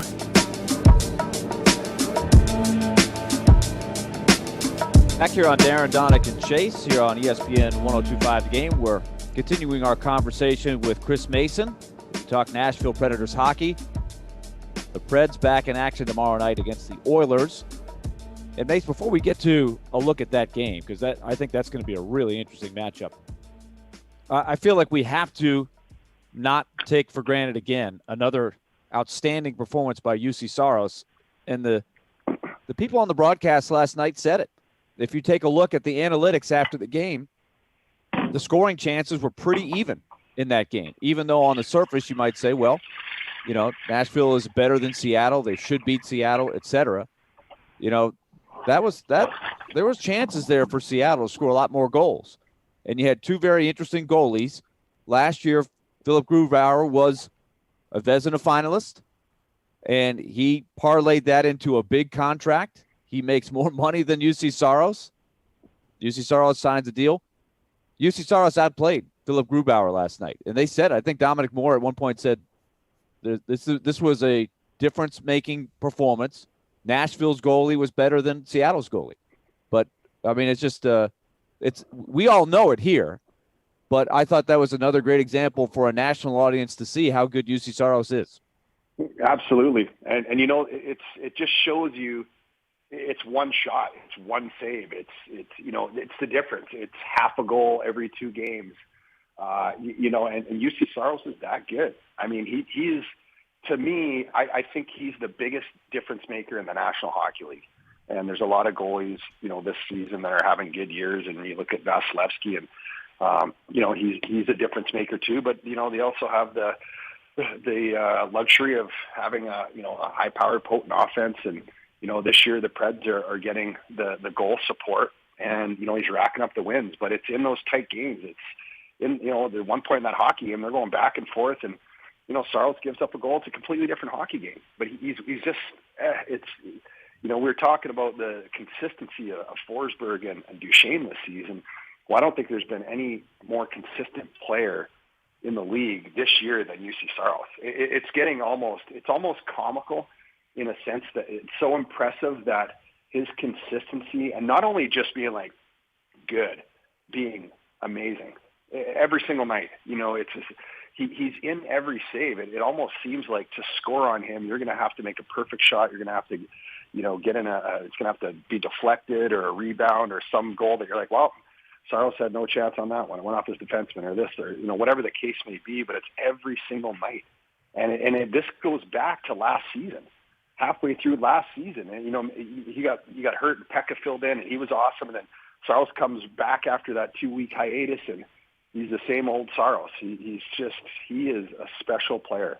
He might be one of the best players. You know, we're getting ready to face two of the best offensive players in the world right now. He's one of the best players in the world. You know, if you look at his value to his team and what the body of work that he has put up since he's been anointed, you know, the starter for the Nashville Predators, there hasn't been a better goalie in the National Hockey League. And they got him for a price. And I guess for all the certainty, you got to give David Poile credit. I don't know if it's, you know, UC Saros was at a stage of his career where it was a little bit easier to get him before he could really blossom. It was a little bit like Roman Josi. There's a little bit of leap of faith, but I think you could argue that he's worth a far more higher cap hit. I mean, you could argue he's worth $10 million a year for his cap hit. twice what they're actually paying him.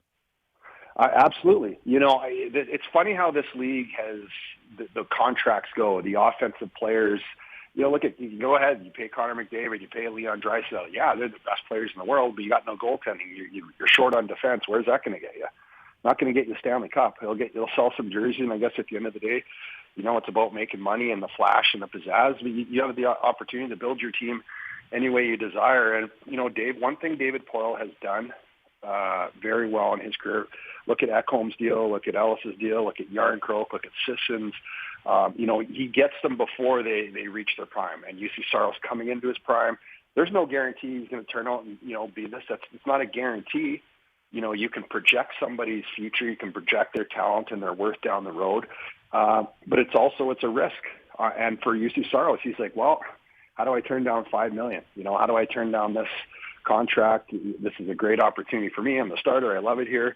And, David Poile uses all those things. And for the player and their agent, they have to make the decision, sign on the dotted line. He could have just easily said, let me do 1 year here and I'll take a chance and then I'll go for the big home run. But obviously it was a deal that was good for both sides. But you look at it now and you look at the other contracts that have been signed around the league, and he's one of the biggest steals in the National Hockey League. So, it's good for the Predators because now they've got cap space and they're in a position where who knows what they do here right around the corner if they add something or what they do in the off season. But they have that flexibility, and a lot of teams that aren't doing as well as the Preds, they're right up against the cap and they have no flexibility.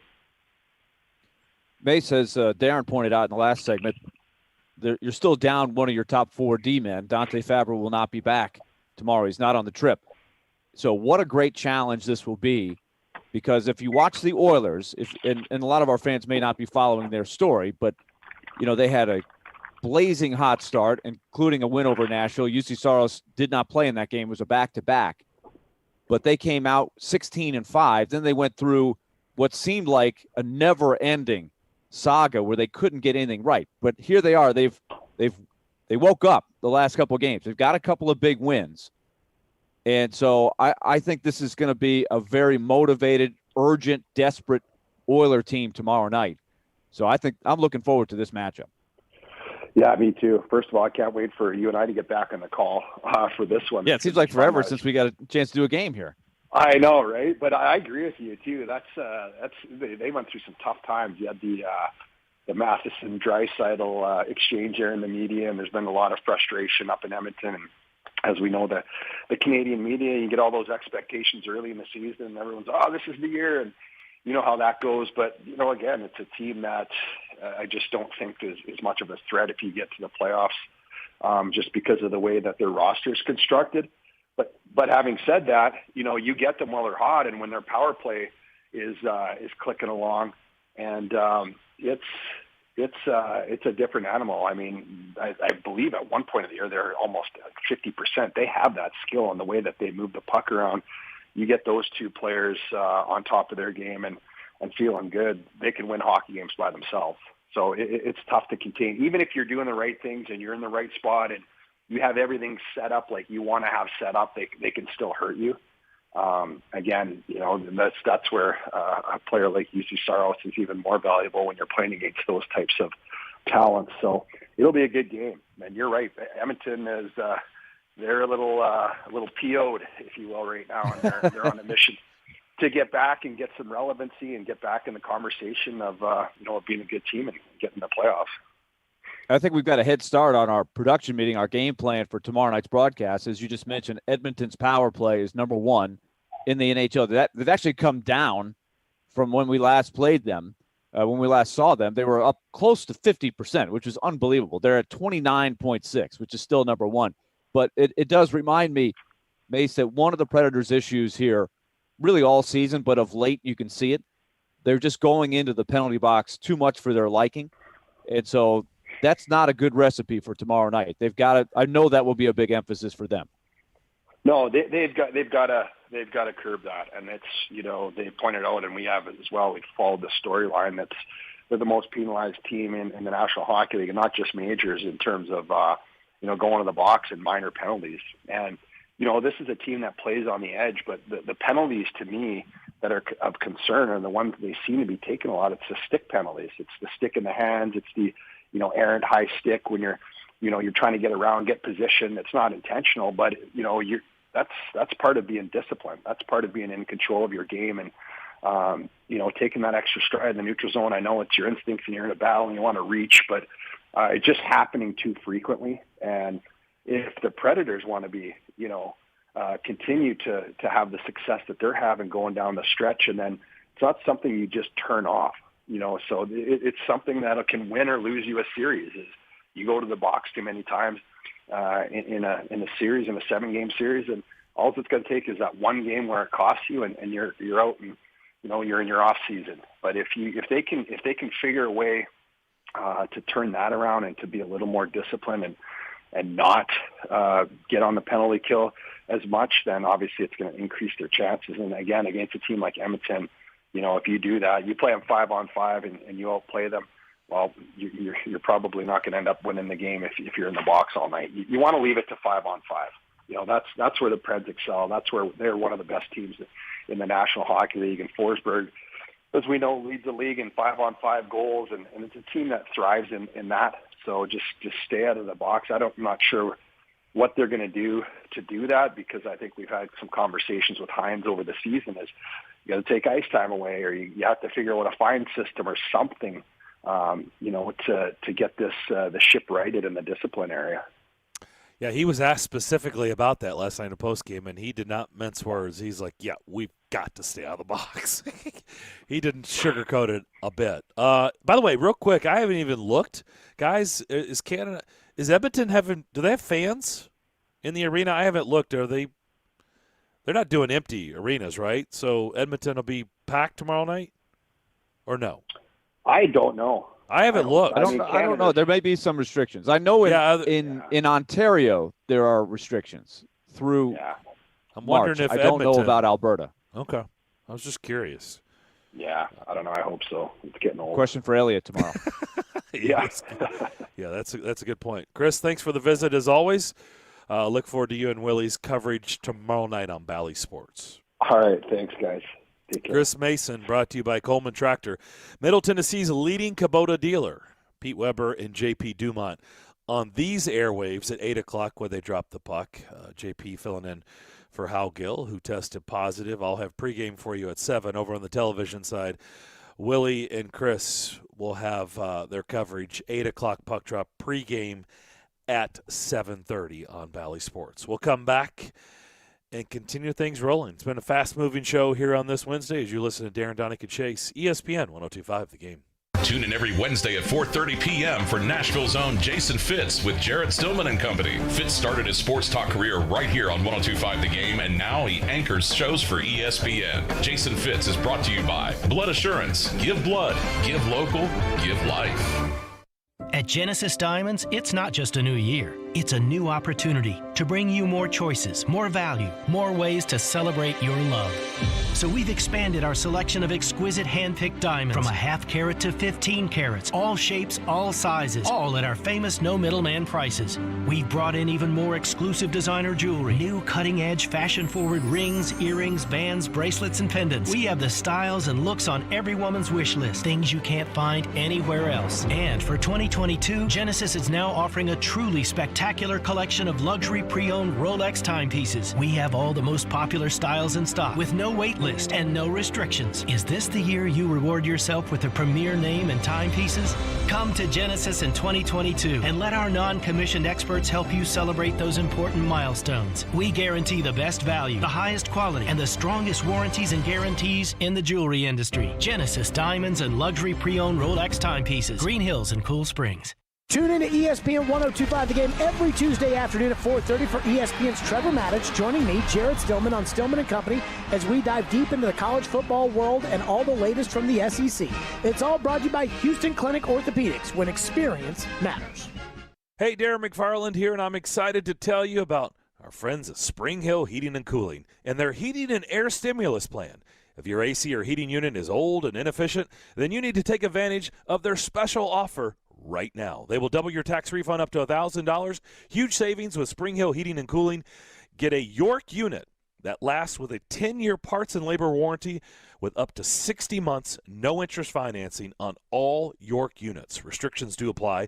Schedule now at springhillac.com. Spring Hill Heating and Cooling, a York certified comfort expert company. Hey, it's Jared for TriStar Moving. If you're looking to move, you need to give my friends at TriStar Moving a call. At TriStar Moving, you'll get 5-star service throughout the entire process.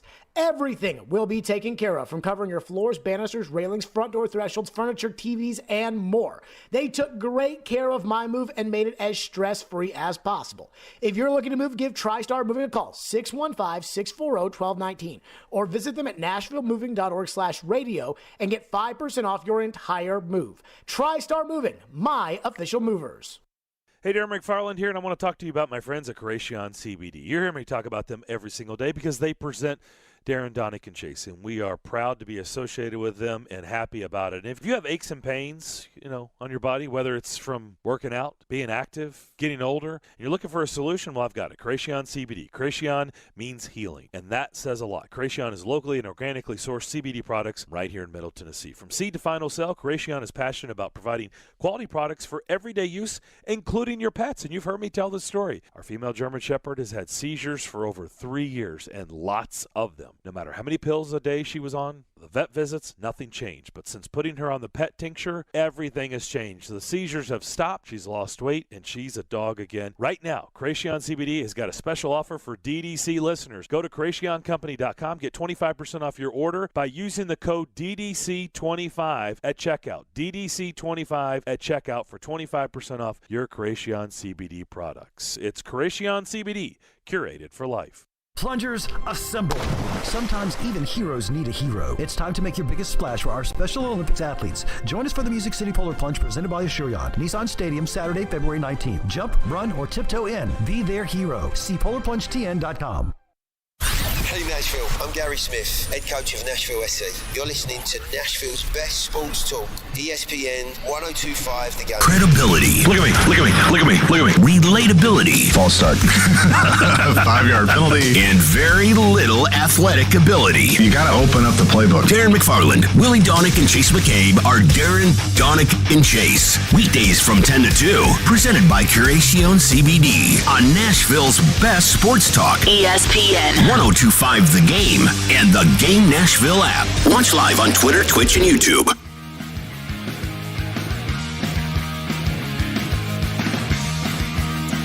I asked Elijah back at our Hillside Medical Game Studios to play that promo because that played last break going into it. And I asked him to play it again because, I got to take issue with that. First of all, who's responsible for that?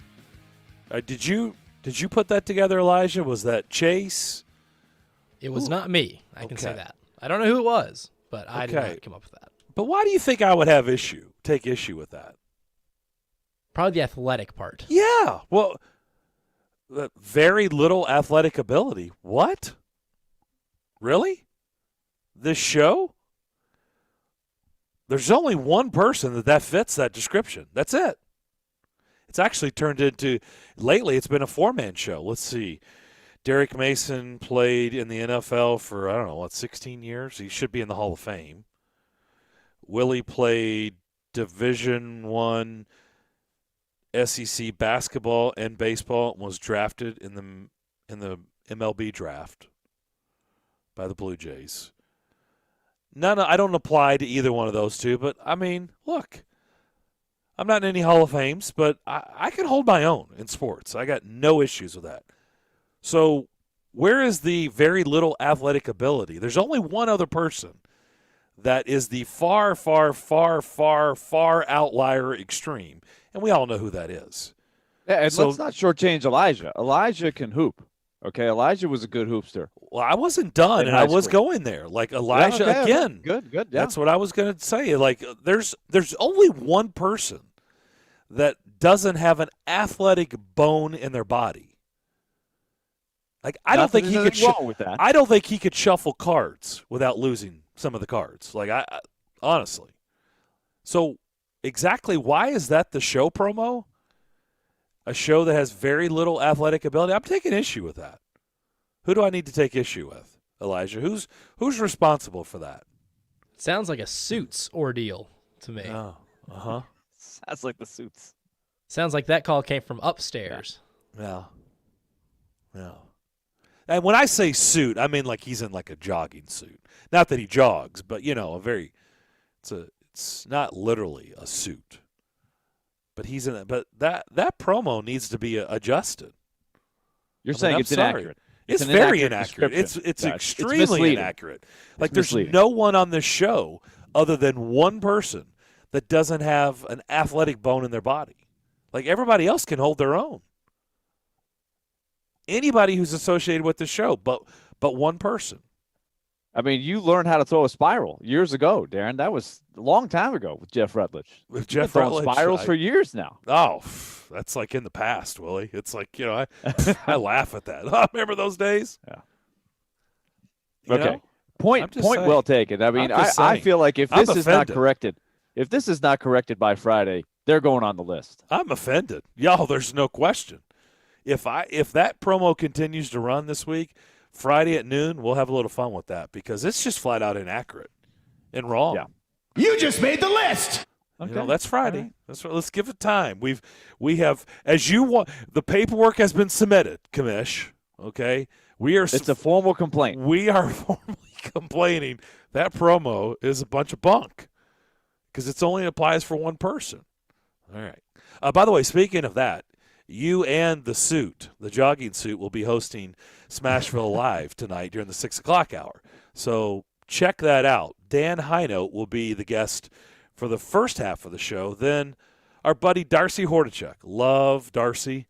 He'll be telling stories and jokes, and you guys will be having fun the second half of Smashville Live. And you can also watch it on our Twitch, Facebook page, YouTube, and Twitter. So keep that in mind as well. And all season long, Smashville Live during the 6 o'clock hour on Wednesdays is brought to you by New Amsterdam Vodka, Spring Hill Heating and Cooling, and Red Spirits and Wine in Bellevue. We have to do a little research. I wonder if Dan Hinote and Darcy Hordichuk ever squared off. They played plenty of games against one another. Both hard-nosed, tough players.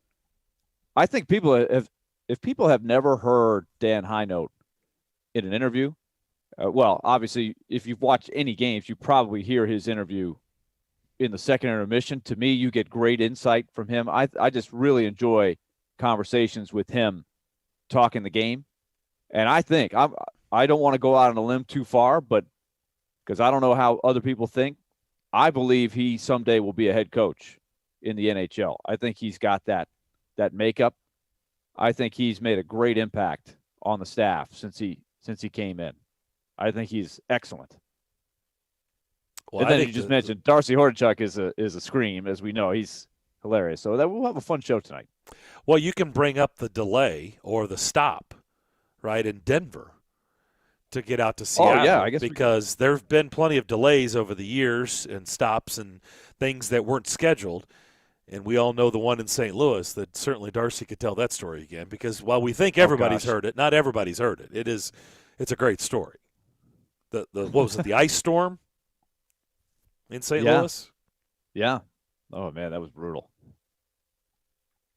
Darcy but that was the card trick story? Yeah, he kept everybody entertained with his magic tricks.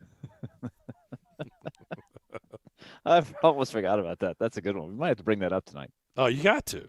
You got to. He'll love it. He will love it. That will be good stuff. I was told during the break that they believe Edmonton is operating at 50%. So that half sounds capacity. like it. Yeah. Okay.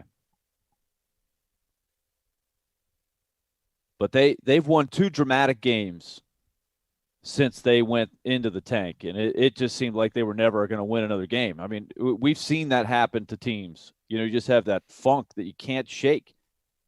But a good team, and they do have a lot of talent. They're waking up at the right time. I think it's going to be an interesting challenge for the Predators tomorrow night. I think it's a great challenge to see what you've got in a hostile environment like that. Well, on a team that needed these wins because they were kind of teetering on the brink of destruction, because you know how that market is, and Remember, they got off to the hot first month of the season, looked like world beaters. Oh, yeah, and everybody's talking about, hey, you got to trade this, you got to trade that, you got to get a goalie, you got to do this, you got to do that, you got to fire the coach. That's what happens there in those hotbeds, and it's just constant, 24 hours, 7 days a week until you get out of it. And you have to keep in mind it's such a marathon. You can come out of a bad time, even if it goes on for a full month or 6 weeks. There's still time. But, they looked so dominant the first time the Predators went through there. They were tough to stop. But that was a night where the Predators were playing on a back-to-back. And Connor Ingram played. He played a pretty good game, but he still gave up 5 goals or whatever it was. I think there was an empty net goal in there at the end. It was just tough to stop the Oilers that night. And I'm curious to see what it looks like this time when you have UC Saros in there. And there still is some questions about the Oilers' goaltending, but Koskinen, who beat them the first time, was really getting ripped. He couldn't stop anything.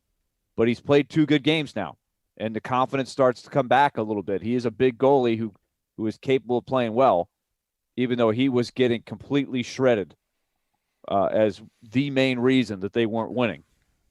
And that's life in the NHL, right? If you got a goalie that's making saves, it makes your whole team a lot better. Luckily for them, that division, the Pacific, is definitely inferior to the Central. So, I mean, you can hang 42 points. Seems like, like Winnipeg has 41, and they seem like they're kind of miles away from everybody, where 42 points in the Pacific, not so much. Yeah, you could still get in the top 3 in the Pacific if you're in the 40s right now. They're 4 points behind being third. Yeah, and if you're Winnipeg, you're going to have to play lights out to get into the top 3 in the Central, because those teams, really the top 4 in the Central, are at a higher level. And now take a look at who's on a roll, the Dallas Stars. All of a sudden they've got their act together, and they've strung together some wins. They're on fire at this point. So the Western Conference, that race is going to be really, Colorado's really on fire. That's the team that's on fire. Well, they're on a whole nother level. They're on a level that's almost unstoppable at this point. In fact, how many games have they lost since the Predators beat them in that overtime game? Have they lost? Maybe one? They've won 7 in a row. I know that. And there's something like 15-1, and they've won 15 straight at home. Yeah, somebody's poked the bear. Well, they're 18-2-1 this season, so I think they've got more. I think Florida was the only – because remember Florida won like 14 in a row, their first 14 games. Yeah, Florida's the only team that's better at home in the league than Colorado. Yep, they're pretty darn good too. Yep, some might poke that bear because they have definitely woken up. I think they're 9-0-1 when I looked last night in their last 10. So, yeah, but, I mean, Winnipeg, you add 4 points onto their total. I mean, they're 14 points behind St. Louis, which is in third. 14 points. Yeah, they got some catching up. And they have a few games in hand, but they've played a bunch of them quickly here, and they're on a little bit of a skid. So that's – Now, you're right. The games in hand, good point. They do – both Winnipeg and Edmonton have a lot of games in hand. So that's Canadian what they have teams going for them. Yep, yeah, that's right. Because the Canadian teams were shut down. You know, they postponed a lot of those home games to buy some time. So they have some, as they say, the runway to make a run here. But they've got to win those games, and they're going to be compacted in. As we know, there's not going to be a lot of rest involved. We'll come back and wrap up Wednesday's edition of the DDC. We'll do that next. Sweeps the leg, McPherson. He's done. Cincinnati wins. They are going to the AFC Championship game. The Titans season has come to an end. It was not good from number 17 on Saturday. They've squandered a great defense. So what's next? That is a huge question going forward. Who will be back? Clearly, Vrabel is not going to want to get rid of Todd Downing. Keep it right here for your best Titans coverage. ESPN 102.5 The Game and the Game Nashville app. From the Fox 17 News Code Red Weather Center. I'm Fox 17 Code Red meteorologist Greg Bobus. We've gone back to colder times, and we're going to stay that way for at least the near future. High temperatures today in the low to middle 30s. Plenty of sunshine, but once again tonight, we are bitterly cold. Low temperatures dropping us into the teens. This weather report brought to you by Hiller Plumbing, Heating, Cooling, and Electrical. Call the Happy Face Truck today. Gary Ashton here. I love hearing people say, don't sell without the intel, because it means they're really embracing our message. Now's a great time to sell your home in Nashville, but you need the intel only the Gary Ashton team can provide. Intel that helps you sell your home without any staging or showings. Intel to find your next home so you can sell your current one while the market's hot. Intel to win the buyer battle and cash in on your home equity now.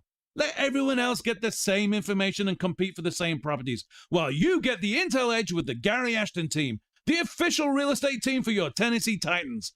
And if you're looking for a great career, join our team. We added 65 new agents last year, and we want you to join us this year. Start by attending our free boot camps on January 31st and March 21st. Remember, don't sell without the intel. And if you're looking for a great career, the Gary Ashton team wants you in 2022. Call 615-301-1650 or visit GaryAshton.com today. Are you suffering from chronic joint pain like Heather?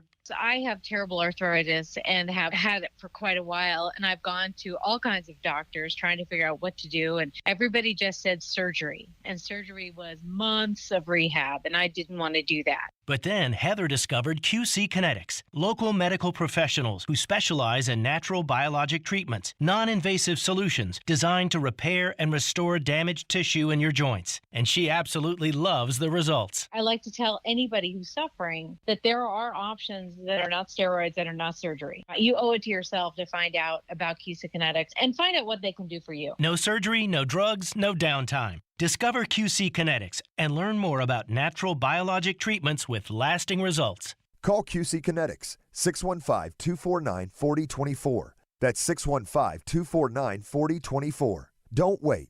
Call today. QC Kinetics, 615-249-4024. Hey, do you like working on vintage cars and boats? Are you familiar with car and boat upholstery and restoration? Call owner Cannonball White at Cannonball's Coverers to join his team of experienced trimmers today. Grow your career with qualified associates and earn good pay at Cannonball's Coverers, Nashville's go-to for all upholstery needs for over 40 years. Call Cannonball White at 615-828-6571. Visit Cannonball's Covers on Facebook or visit their new location at 4010 Clarksville Pike to learn more.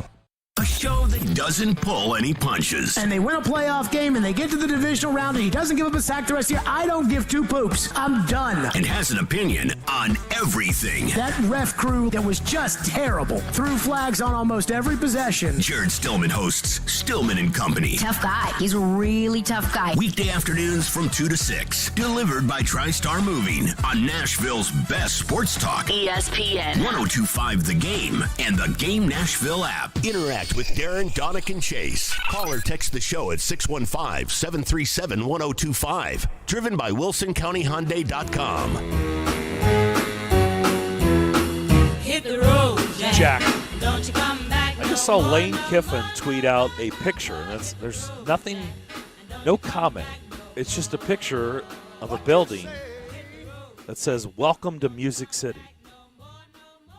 So I don't know, maybe Lane Train's in town. Hey, Lane. What's up, man?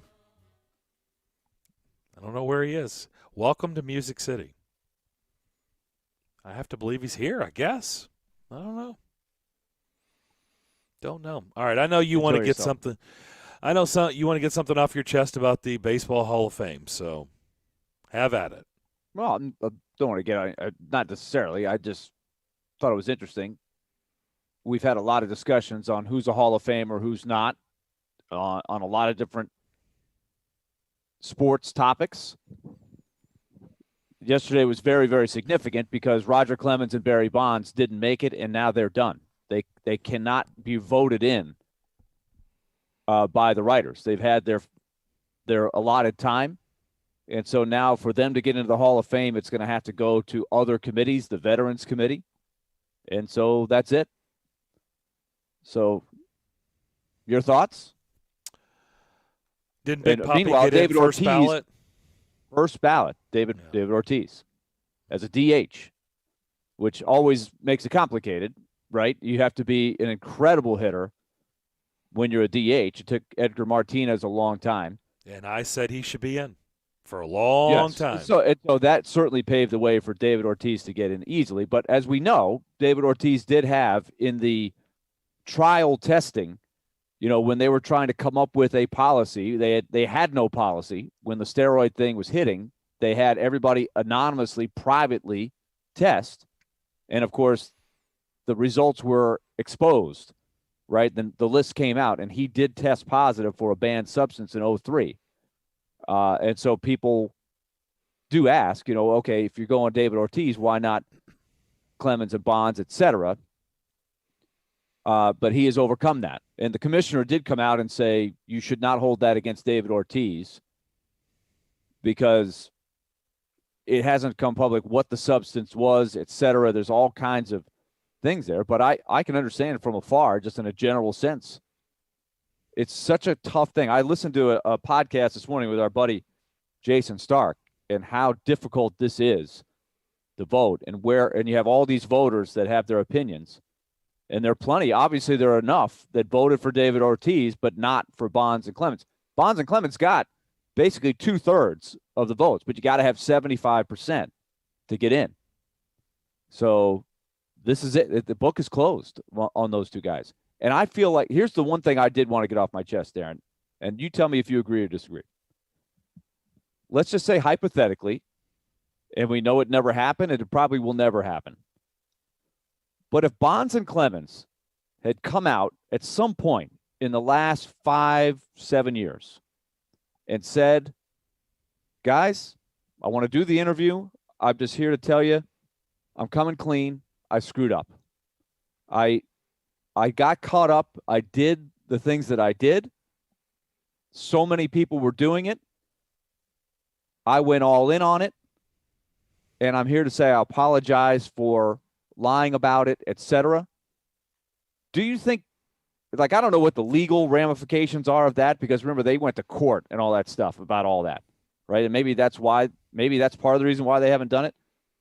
But hypothetically, if they had just admitted what they did, do you think they'd be in the Hall of Fame? I kind of think they do. I kind of think they would have made it. Really? Is Pete Rose in the Hall of Fame? No. Okay. Didn't he admit it? All right, guys. I can't keep doing this. You know what I did? I did it. I think it was the way that he admitted it, right? I think if he had admitted it earlier, I think he could have had a chance to be reinstated. Well, but remember how cheesy it was when it happened? Like, it was so weird how he came clean. How long have Bonds and Clemens been out again? It's not like they retired 5 years ago. I know. But, over time, I think I always remember Andy Pettit saying, yeah, I was trying to get healthy and I did it. Like, if you just admit that you did it, you face up to what you did, I feel like you have a much better chance of getting over the hump on things like this. I think you're just looked upon in a much, much better light. Willie, this thing is all phony, and you know this. You know where I'm going with this because you know I'm a big believer in this. Stuff is all phony.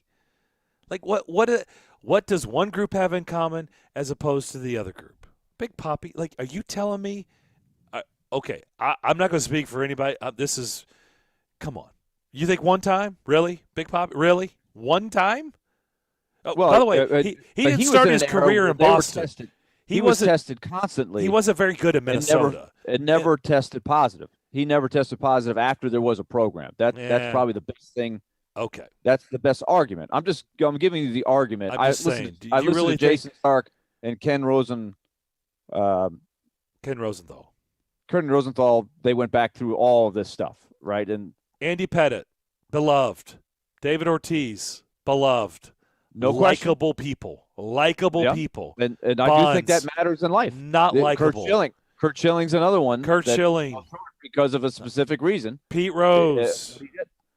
Roger Clemens. It's phony. Pete Rose is beloved. Pete Rose was beloved. I most know, beloved. But he's beloved, but he's also icky.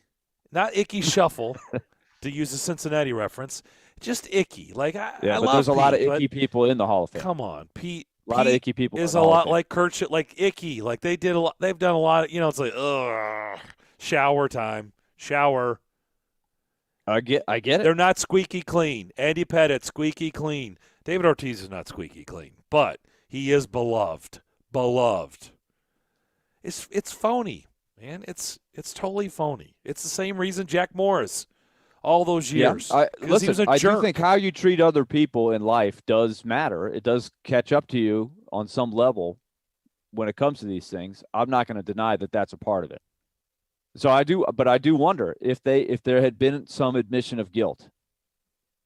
And if they could do it all over again, I wonder if the players would have been better off in the early 2000s when all this came up, instead of fighting it tooth and nail and, trying to protect each other, instead of just saying, listen, we're coming to clean. We had a bunch of people that did this.